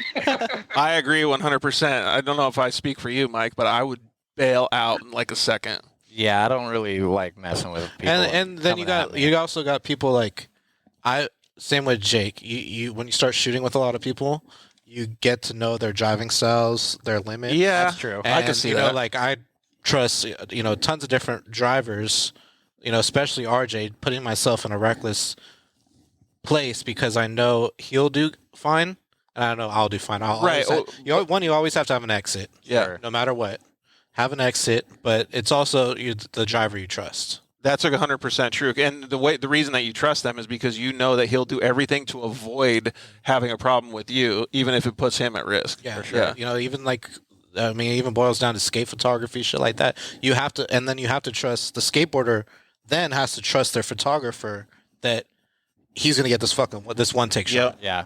You know that you have to have your faith in your media guys, just like the media guys have to have faith in your drivers to pull it off. And I think that's why a lot of it works. Like a lot of our shots with RJ are a lot of one and dones. Yeah. You know, we don't run it back quite often, and often some of the times you can't. Especially when you run it back, like it never turns out as good. So it's always because best. you're always trying to up it. You're always trying to up it, and then next thing you know, the car's on its lid, and you can't shoot for the rest of the day. Well, I feel like that's why Jake's doing well in his new occupation right now, doing the drone stuff, is because when you're live, you don't get a second chance ever. Just like this show here, we're live and we answer the questions. Like it's just free flowing, right? That's the only way we can do it. Jake, talk about, because I want to know too. Sorry, Go for it. but it's like, say you're live streaming and your drone gets taken out.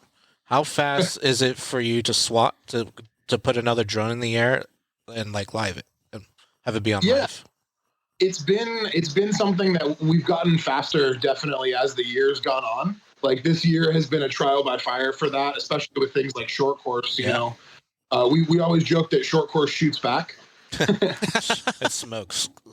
Yeah. So I think at this point we're under 2 minutes easy. We can have another drone in the air. The hardest part is sort of just like regaining your composure because you feel like you were just in like a crash.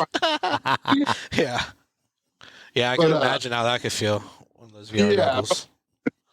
We usually operate as a 2 or 3 man team. So while one guy's shaking it off, one guy's plugging in the next drone and making live feeds going and all that stuff, just because that it's never a better shot than right after you get taken out and you don't have a camera up. That's when the craziest stuff happens. Absolutely, dude. Dude, that's so crazy to hear about, like all of these things that can happen, right? Because like most people think like, oh, Daniel just took a picture of that. Like, cool, bro. Like, but no, there's so much that goes on behind it in Jake's world and Daniel's world. It's wild. I never once thought about if a drone gets taken out, having to send another one up. Yeah. And then you have to have the team make sure the feed is going. Like, there's a whole behind-the-scenes program that people don't see. So that's another thing to talk about, like working on with brands than people. Like, you have a lot more what, liability or pressure on you. Sure. I would say definitely for live stream for him. Yeah, because that's a lot of pressure. I agree, man. And dude, like the Dirt Life show isn't even like what Jake's doing, and like when it goes down, I feel so bad. I feel guilty, like because I'm like, dude, I gotta fix it. You know, look how bad RJ felt when he couldn't connect. You know, like Electronics, man. yeah, exactly. Okay, so to ask both of you guys, kind of on the same token, like you guys were talking about that Area 52 stuff.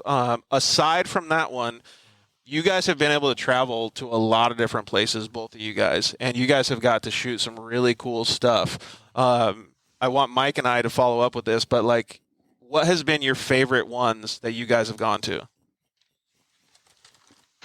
Oh man, that's Like- tough.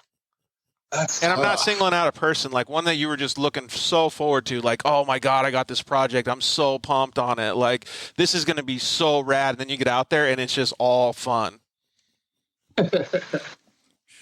Oh man, I hate to keep coming back to Area 52, but that was really one of the big ones because I think you touched on it a little bit earlier in the background, but like 2 airplanes came out and were impromptu stunt planes. Like I don't know, that was pretty magical.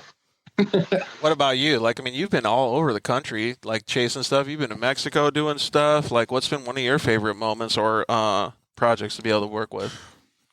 Favorite moment would probably be RJ winning the 50th. Really? Oh, at Crandon. That was At the that Crandalina was Wine Mixer? So sick. Crandalina wine. That was so sick, dude. And then the year after was even sicker. Really? Yeah. So back-to-back, what was baby. like? What's the thing that makes it so special? Is it It's because the vibe? race, Like, because the race is so historical. You're battling. You have to battle for him. He has to battle from the back of the pack because have you ever seen the World Cup race? no, well, I have, but yeah, please explain it though. So they'll have the Pro 2s in front of the Pro 4s. Uh-huh. Pro 2s are let out first. Pro 4s are held for X amount of time, and then seeing RJ run them all down.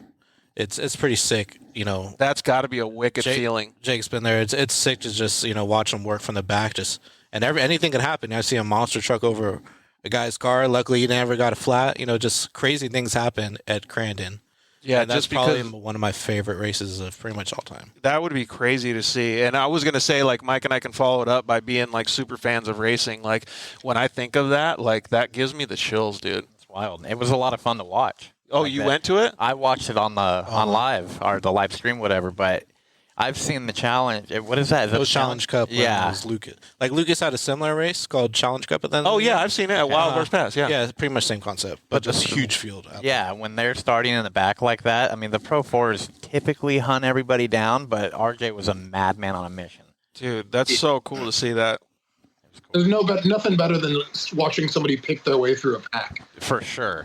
Yeah, and just the anticipation of them if they can catch the other guys. Yeah, and it's seeing somebody just make their marks every freaking turn. Like, it's like watching art. It's a form of art.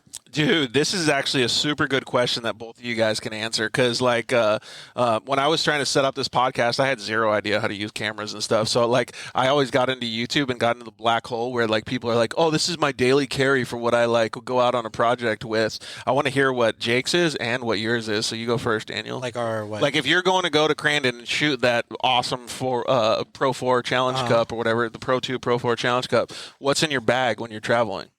like everything. No, I mean, like, give us a little bit of an understanding of what you're taking, like, to do a project like that, because it's got to be a lot of equipment, right? Yeah, I'm bringing multiple cameras, multiple lenses. Anything, long lens, short lens, wide anything lens. that are like anything. If you're speaking technically, like if I was going to tell somebody it was side by side, I'd say a 33-inch tire with the 15-inch wheel to go to King. You know what I mean? Like, do you have technical stuff that you want to give like away a or not? 7200 is a good lens all around to capture everything from decently up close to kind of far away. So you can have that in your arsenal, and you can get some pretty good bangers. Oh yeah, that lens is pretty much every Your go-to. photographer's go-to. Nice. What other stuff do you bring like that makes your job easier? Tripods, like. Well, what I do specially is my remote camera work. So like, you see how I could remote trigger that shit. How far can you remote trigger it from? It depends on. I could relay them. So usually they're only good for about 300. So you have a button that you can press the camera. Yes, and it wirelessly triggers the camera. It could only go so far, and especially you also have. He might, have issues in the stadium too with frequencies. with his stuff, but with mine stuff too, that can issue with the triggering. But, so there's so many different things, but I'm pretty much the only one that does it in off-road. And I'd say that's kind of my style. I love the remote camera stuff, put it in sketchy places, and just, you can't count on it forever though. That's the thing. If you put it up there and it gets something sick, if it doesn't, that's a lot of work to go through all that. Sure. That's sick though. But as a man guy, it's kind of giving me the option to have two positions. Yeah, exactly. Jay, can you please repeat what you said, because we didn't hear you? Oh, I got so much respect for Daniel watching him work with that remote camera stuff, and just how much work it is to go set up. You're doing 2 complete shots at the same time, and you're timing that one with your remote in your hand while you're running around and not your other camera. Honestly, it's definitely it was something I just wanted to mention, that I'm a huge fan of yours. Thanks, man. I appreciate it. That's super cool. And then you guys have to take a whole bunch of equipment when you guys go, right? Because you got to have all the planes and everything. Yeah, we kind of end up doing a little bit of pack mule stuff. When it's for not a live stream, for just filming, we got one fast drone, the sort of racing style drone, and then one slow drone to get the more cinematic stuff. And, really brings 40. I remember bunking with them at Area 52, and bro, I mean, I feel bad for video guys a lot because of how much the equipment they have to bring and all that stuff. But his drone battery chargers are wild, bro. They whine. They're at night. They'll be like, "Wah!" Oh, like screaming. It sounds like they're about to blow up, bro. So I'm sleeping next in the same room, and I'm like, dude, is that battery about to blow? Dude, Get all scared. So different, yeah. That's crazy, man. And all the equipment that you guys have to have, I can only imagine. I mean, I drive around a freaking Sprinter van because I have to carry all of the stuff for the dirt life, so I can only imagine what you guys have to do. Jake, how many drones do you think you have ready at the start of your Supercross race? It's an off-road shoot. We tend to have about 5. Yeah, just 5 ready on stack. Damn. Yeah, especially for a multi-day shoot, because if you get in a situation where something goes down and you need a feed up, you don't nobody wants to hear your excuses. Yeah, if you accidentally smoke Daniel in the shoulder and you got to repair it. That's so great. Some shoulder gets Did your shoulder take on any damage, or did the drone get jacked up? No, my shoulder was just bruised. That's insane, dude. Could you imagine, if that hit one of us, it'd probably knock me down for sure. I'd be crying. How fast was it going, Jake? I'm going to have to dig out the clip from that day. That's hilarious, man.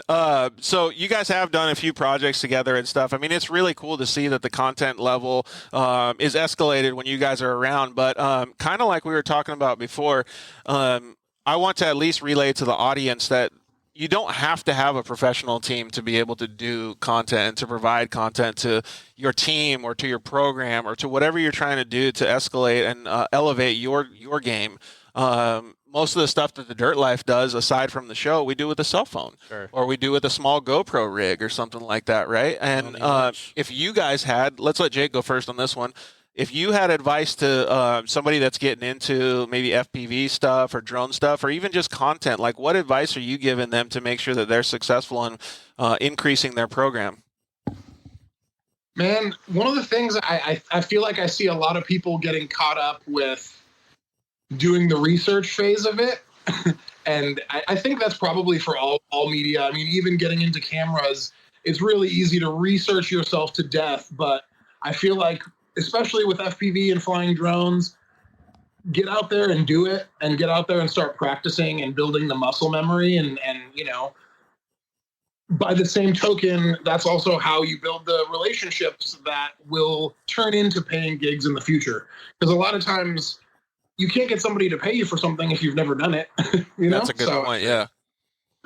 Yeah. That actually goes a long way. Cause a racer, right? I want to race, but I need sponsors to race. No, you don't. You have to figure it out on your own first. And you got to go perform and get people interested in sponsoring you. How did you do it when you went through it, Mike? So you had your own, we'll call it professional, just like I did, but semi-professional racing careers together. And how did you give content to the audience so that you were able to get sponsors?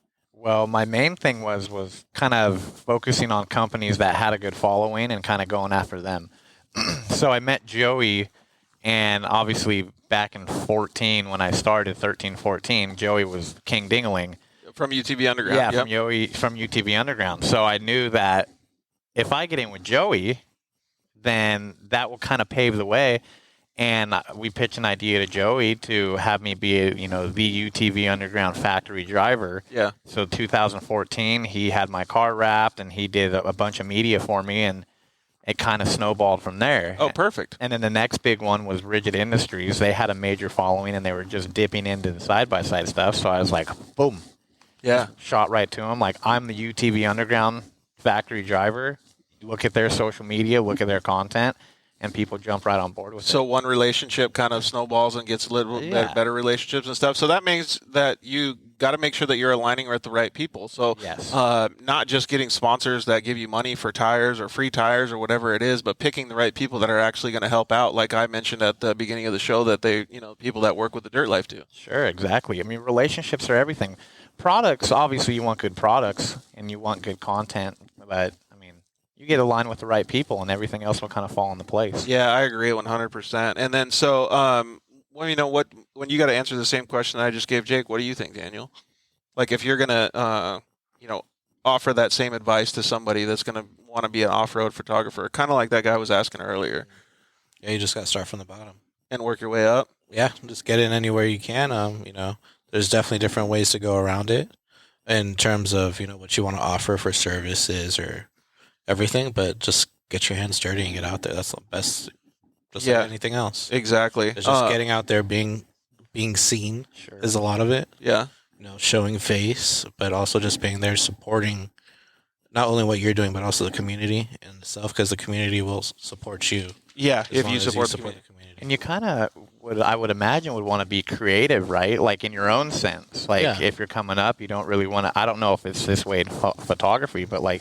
I'm sure photographers have their own style. Like it's an art form, right? So you don't want to jack someone's style. Yeah. So it's all subjective too for what somebody might love my shit, but somebody might also think it's too much. Sure, that's a good point. And that's okay. Yeah. Yeah, that's 100% true. So the creative part of it is all subjective.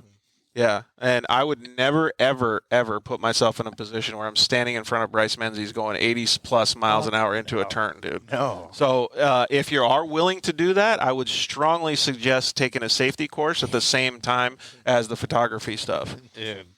Good, but that's insanely cool. I think you could agree with that, Jake. Yeah. It doesn't get any cooler than a Pro 4. Come on.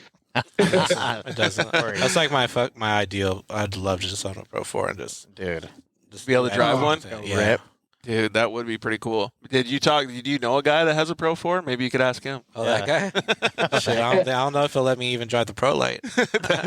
Or let you sit in it. They'd be like, nah, Daniel, get out. He lets me drive his Razors. No race trucks, though. There you go. So I am able to. I do get to drive his badass Razors. So for our audience, we'll just pretend like the Razor is as good as a Pro 4, okay? And then so we don't have to get them super hyped up on it. So Happy New Year, man. We really appreciate you joining us, Jake. It was really fun to chat and talk about some of this cool projects that you got to work on, especially with the ones with Daniel. Yeah, thank you, guys. I really appreciate you having me, and it was nice chatting with you. Happy New Year. All right, I'll see you at Hammers, bro. Yeah, we'll definitely see you at Hammers. Aside from Hammers, what else do you have planned for the coming year? Hopefully motocross and, knock on wood, the other cross that sounds a little bit like that. That'd be a lot sick. of on-roads. Yeah, we'll be doing Great American Short Course, King of the Hammers all year. Ultra 4 all year. And hopefully doing a lot more like one-off projects. I want to have more fun and do some more of like the crazy like viral video stuff. Yeah, we need to team up again. Yeah, that would be super cool. If you guys do something like that, just call me up. I'll just sit on the sidelines, man. I'll just watch because I've been so into it, dude. Come out and get lifestyle content, Dude, I don't even need to do that. I could just sit there and be completely happy with a smile on my face. Yeah. Perfect. Well, good luck, man. And if you do end up going to Supercross, we will see you there on the 8th, dude. It'll be awesome to see A1 kick off. Heck yeah, buddy. Have a good rest of your evening. Yeah, you guys too. Thanks, Jake. See you, brother. It's so cool, like to hear those stories and the content. Like, don't you wish that you could have just been standing there to see all the stuff that they're talking about? Oh yeah, dude. Like, and they do such a good job putting the video, making it feel like you're there anyways. Yeah. But, like, to be there for that shoot specifically with Menzies ripping that corner, like, I don't want to be there at all, but I kind of want to see what it's like, right? Yeah, exactly. Like, I guarantee I'd be like, oh my God, like, here he comes. What? Dude, holding the camera still. Yeah. I'd be freaking out. It's pretty cool to see. What do you think is going to be in store for you then for next year? Pretty much desert. I'll best in desert. I'll score. Crandons, both fall and spring. Dude, that's going to be a lot of travel. Some champ off-road. Definitely King of Hammers. I'll be there all week. But I definitely all week, baby. I definitely want to do more personal projects actually this year. Try to do something different. To be honest, I don't even have an idea yet, but just something different. And that's when the best stuff comes. It just pops into your head, Yeah. So definitely want to do some more personal projects this year.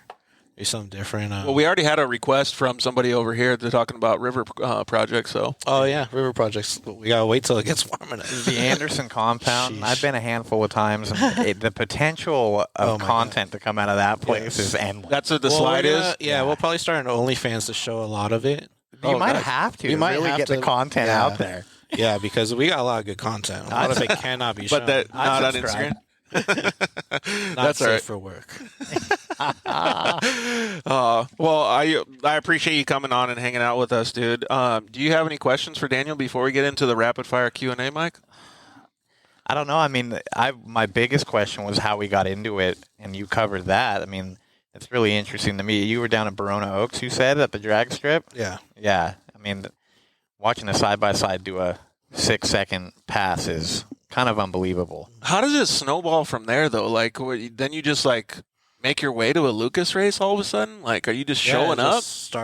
Everything just started working towards a thing and started getting... Well, I was a Photoshop specialist for 3 years for a huge e-commerce website. Oh, okay. So I did that computer desk jockey, whatever you call it. And then that's when I started working at the dealership, and then that's when I got plugged in with the Merrills. Oh, okay.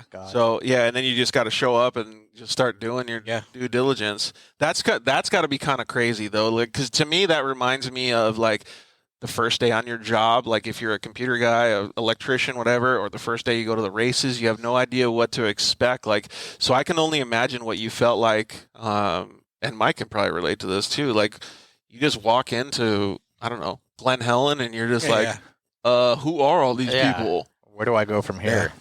That's insane, dude. That's got to be a cool feeling, though, when you start making contacts. Yeah, it is. Things start working out. As long as you keep, you're honest, you do good business, and everything will work out. Jason wants to know, Dusty Summit wants to know how you guys can work together. Me and him? Yeah. King of Hammers is coming up. Work out some. Cucumber water doesn't hurt either. Long week. How do I know Dusty Summit? Jason? Yeah. He's done tons and tons of cool photography. He's worked for the magazine. Is that what has he put out, like, he's thinking Dusty Times, I think. Oh, no. I am thinking Dusty. No, but Jason has done some pretty amazing photography, and he's worked for some cool brands like KMC. Okay, yeah, I was going to say, I've seen Dusty Summit around. Yeah, so he's done a bunch of good stuff. Okay. In fact, I got to eat lunch with him at Tacos, Two Portillos over there in Corona the other day. So how was it? Amazing. Yeah, it's better to have good company with you, too. So it was cool. That helped. All right, so we're going to do the rapid fire Q&A. Why don't you ask the first question to Daniel, and we'll go down the list real quick. So first of all, thank you, Daniel, for taking the time with us today, bud. Anytime. All right, Supercross or motocross? Supercross. All right. Oh, you're going with that one? Oh, am I supposed to start up top? You can. I just kind of was shooting from the hip. You're going motocross? Supercross. Oh, Supercross. Are you going to be at Supercross this year? No. Oh, man. Are you going to be at Parker? Yeah. All right. We'll see you there on Friday. But then we're dipping out and going to So are you guys like two-timing me, right? Like he's asking me and then you asking me? Like how are we doing We're this? double teaming. Yeah, Oh double my team. God. Yeah, that's how it's going. All right. Hard shell or soft tacos? Soft. Going soft tacos? Yeah. Chicken or asada? Chicken. Really? Yeah. Ooh, this is going to be a good one. A burner. Dunes or the river? Since we've been talking about it. Oh, how about this? River. Favorite place to spend your time with no content, and then favorite place to actually get the content, dunes or the river? That's a great question. You got to be on the job, or you got to be like on the sauce, like either one. pleasure. Yeah, actually, or- both are like that. you It all depends on you get how- to combine it. Yeah, that's the best part. But yeah, shoot. To be honest, probably the river because you could go. Although they're not dunes, you can still go ride tons of trails out there. Yeah, And they then, do have a lot of trails know, at RJ's spot. and then you could go chill at the river if you wanted to. So the whole day is filled with activities. Yeah, if you want it to be. More room for activities. All right, Mike, what you got next? Action shots or still shots? Action. You're going action shots? Yeah. Dude, you live dangerously, That's man. gotta I mean, be I like my so- still. I like my still studio. Beauty shots and everything, but action just because. Probably brings your It's all creativity out, right? Yeah. This guy's got me stressed out just thinking about it, dude. Putting himself in the danger zone. Oh, 3-wheeler or quad? Oh, quad. You're going quad? Yeah, Big I don't quad wanna- guy? I don't want Quad guy, I don't want dude. to. I don't want to flip that. What if it's just I will a fuck myself. What if it's just a 70, right? Yeah, maybe. Uh-oh. Let's see we if had a lot of 70s at Camp Rage. let's see if RJ figured it out. He's probably at home now. You think he is? Maybe he got it going. Let's see if he got it going. All right, let's see what the next question is here. Did you go or it's your turn? Yeah, pizza rolls or jalapeno poppers? That's a tough one because they're both good. Ooh, yeah, they are. And they both fuck up your mouth. Yeah. Oh. And your butt, depending on the day. Pizza rolls. Yeah, pizza rolls are solid. I remember when we were coming back from Mexico, we're like, dude, we got to get In and Out. Like, we're just so jacked up on In and Out. All right, coffee or tea? Coffee. Favorite movie? I got a new favorite movie. What's your favorite movie? Have you guys seen Don't Look Up? No, I just heard No, about. I saw it on the. Was it on Amazon? No, Really? it's Netflix. I saw it, but I haven't clicked it. It's with that, Leonardo DiCaprio, dude. And Jonah is Jonah in it too? Dude, it's like Idiocracy, but not as stupid. Okay. But it's like it's the same dumb, but it's not as stupid of a movie. Like it's fucking awesome. So do I have dude. to just do like a one movie, or can I do like, man, shit? There's so many. You can do three. It's a top tough- three. it's a Top tough three. question. Ocean's 11. Great movie. Ooh. Great. To be honest, I like The Town. What's Dude, The that? Town's sick with Ben Affleck. Wait, what's that? Great. Oh, that's I the ran- one who's in Boston or I whatever, ran right? into that guy. Funny story. Where, What guy? One of the guys in The Town. He's like in Avengers. He had. You never seen the movie The Town? Yeah, no, I have. I don't You know remember the it guy that good. had like the tattoo on the back. It was Jeremy like the Renner. back- Jeremy Renner. Yeah, he's a I ran savage. into him at a strip club at Arena. No Really? way. Yeah, when we were up there racing short course. RJ wasn't there. Was he sick? But, Were you fanboying? I had to go up and say, dude, you're a badass in The Town. Yeah. I had to I walked up and I was like, hey, I think I know you. Were you in The Town? And he's like, yeah. I'm like, that's a badass movie. And I Yeah. just left. He was a beast in The Town. Dude, like, that's no sick. bullshit. Have you seen Wind River? No, is he good in that? Dude, I need to get your guys' movie list. Oh, I got a long one. Craig Scanlon's got a long one too. Really? Oh, yeah. we Dude, were I on need to get down with some Remember of when these. we were doing? Oh, you weren't. Oh no, we did. When we were chasing a race, we literally talked for like 2 hours Really? about like movies and shit. Dude, I love movies. Dude, I need to get down on that. We talked about it a little bit, but not like the same amount. Dude, I want to get your guys' movie. Okay, so what's your third one? The Town.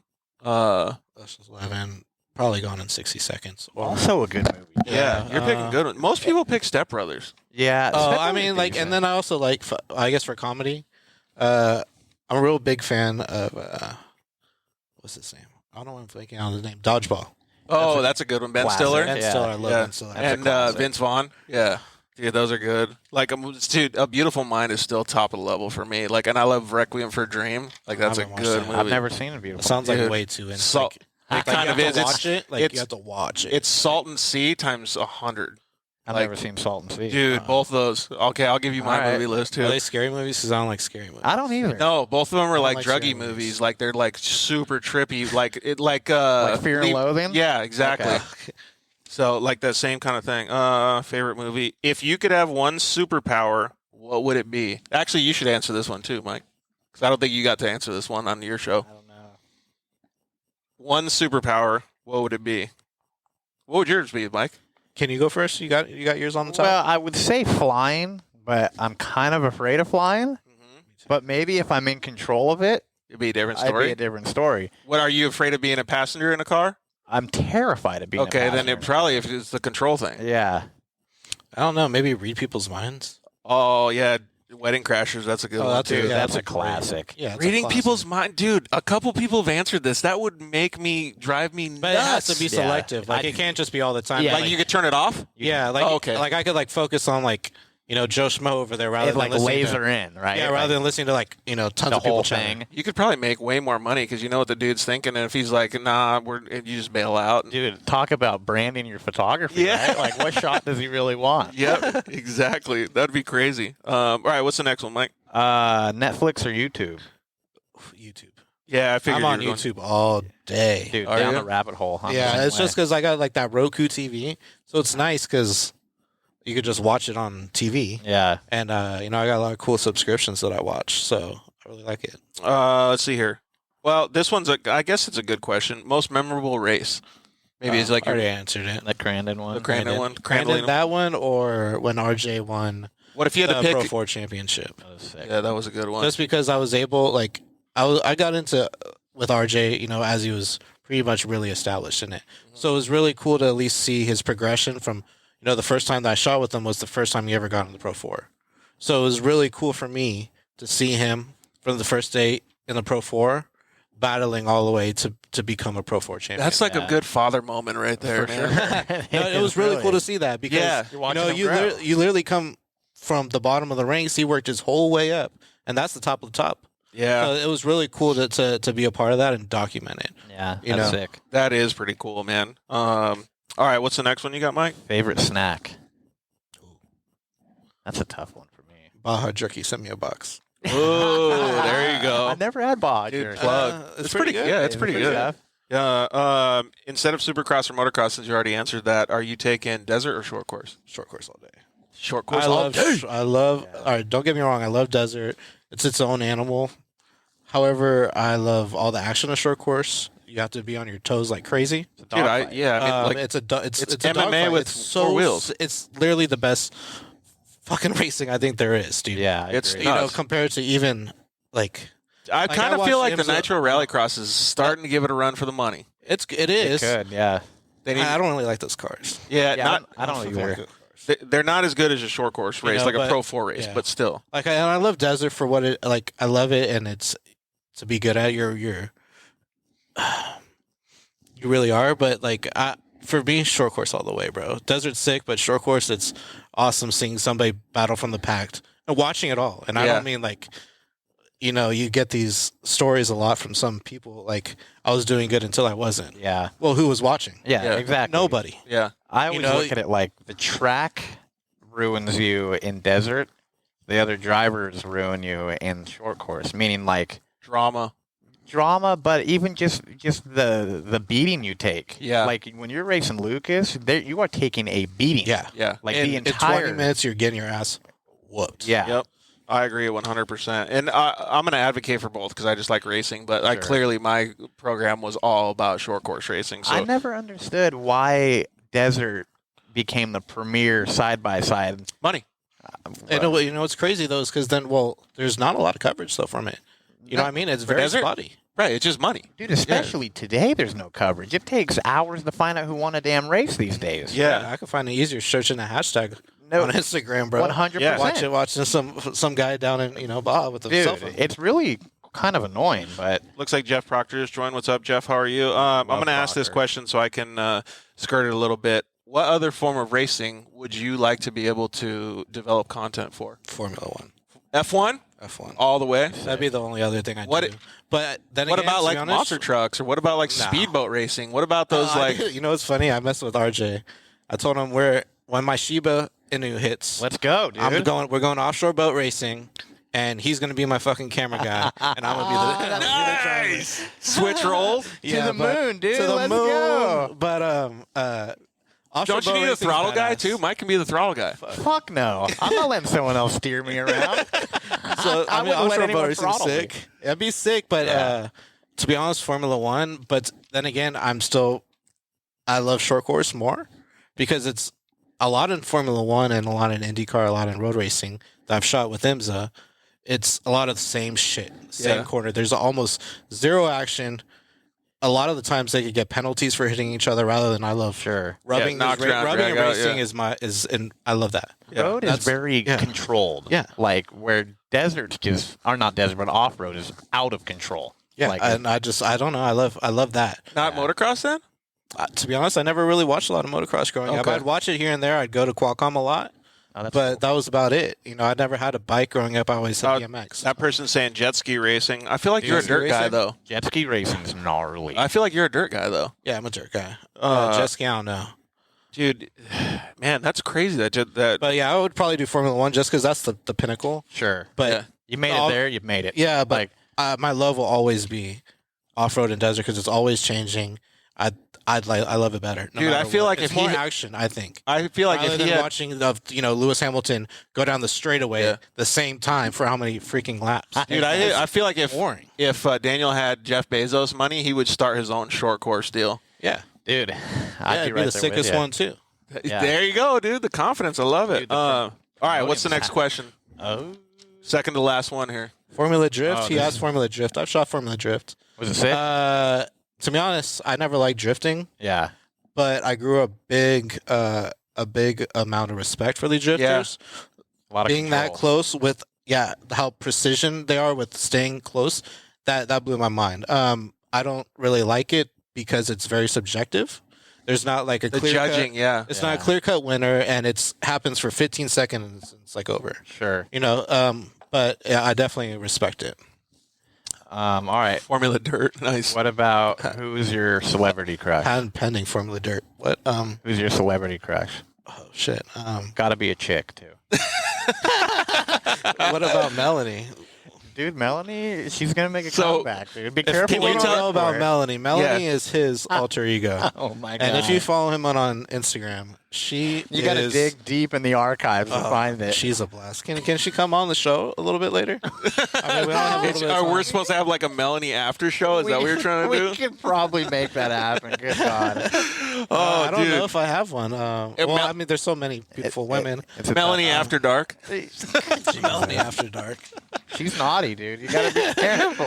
Oh, dude. Blonde or what do you got? You have a celebrity or no?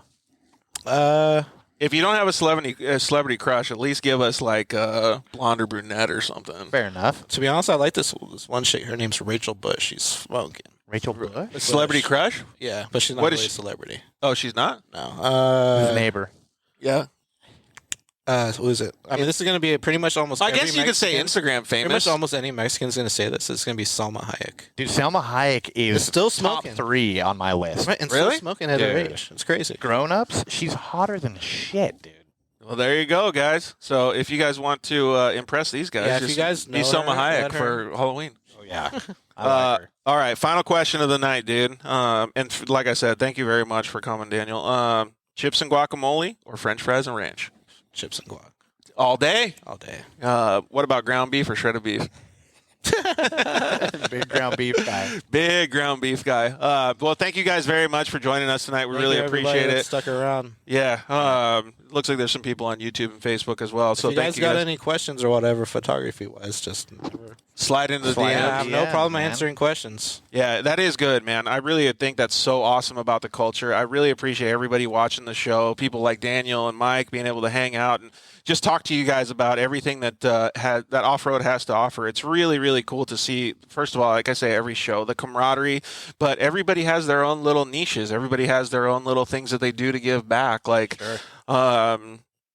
and I wanted to say thank you to you too, Mike. Like, you've been a big supporter of the show. I really appreciate it. And actually, tell us what you got going on for 2022 before we sign off. Well, real quick, Illumicraze, we got a deal with Supercross. So What is Illumicraze? Illumicraze is our company that changes the color of your cell phone light. The flashlight on the back? So we have pretty much every color in the rainbow, and we signed a deal with Supercross. We're doing all the seats in Anaheim and A1 and all the seats at San Diego. Dude, congratulations, Thank you, man. thank That's you. awesome. So So- will we be able to see it at Anaheim 1, or where's it going to be You're at? be a part of it at Anaheim Hey, 1 so if can you're there. we, Yes. can we do it to like where like if you light them up, it says like, well, let's just say like RJ for instance. Yeah, you can do And, that. and you can do it to where it could be like RJ or It would Daniel. take.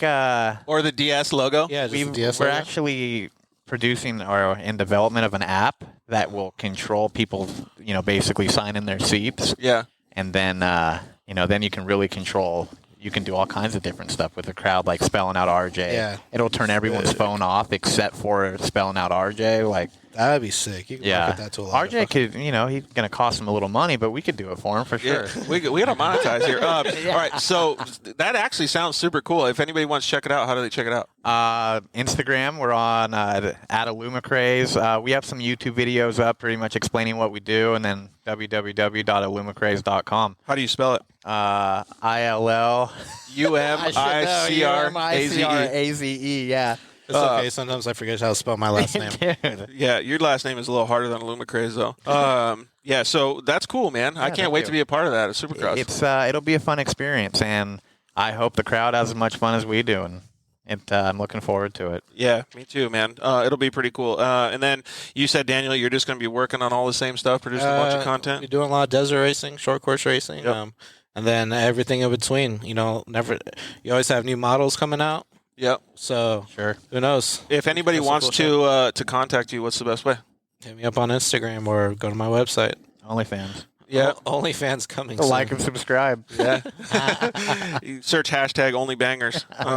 I wouldn't want to search that hashtag. Yeah, that's that actually might be a tough one. Okay, so yeah, we want to thank you guys. Like I said before at the beginning of the show, you guys have developed this show to be such a great little platform for us to talk about off-road. Just have a good time like we did tonight with the guys. And thank you very much to RJ Anderson. Thank you to Jake Yubeta and all of you guys for chiming in and hanging out with us. We really appreciate everything that you guys do for the Dirt Life Show. Clearly, thank you to all of our sponsors, KMC Wheels, EFX Tires, Motul, Shock Therapy, Evolution Power Sports, Zollinger Racing Products, Cryo Heat, and Solder Weld. We really appreciate everything. Next week, we're going to have our Parker 250 recap on Monday, and then we're going. Can I make some bets right now? You want it? Hell yeah! Throwing it out there. What class are you betting on? Yeah. I don't know. Do you want to bet? You want to? You throwing out bets? I would Daniel bet. dollars? I would bet, but my side-by-side guys in Saudi Arabia right now. Oh, Seth Quintero. I'm Guthrie. even. Oh, Guthrie. Yeah. Who's racing? Who's racing? All right, Guthries so again? I'm just gonna throw it out there because I have a personal connection to the RS1 that Max Eddy is going to be racing. True.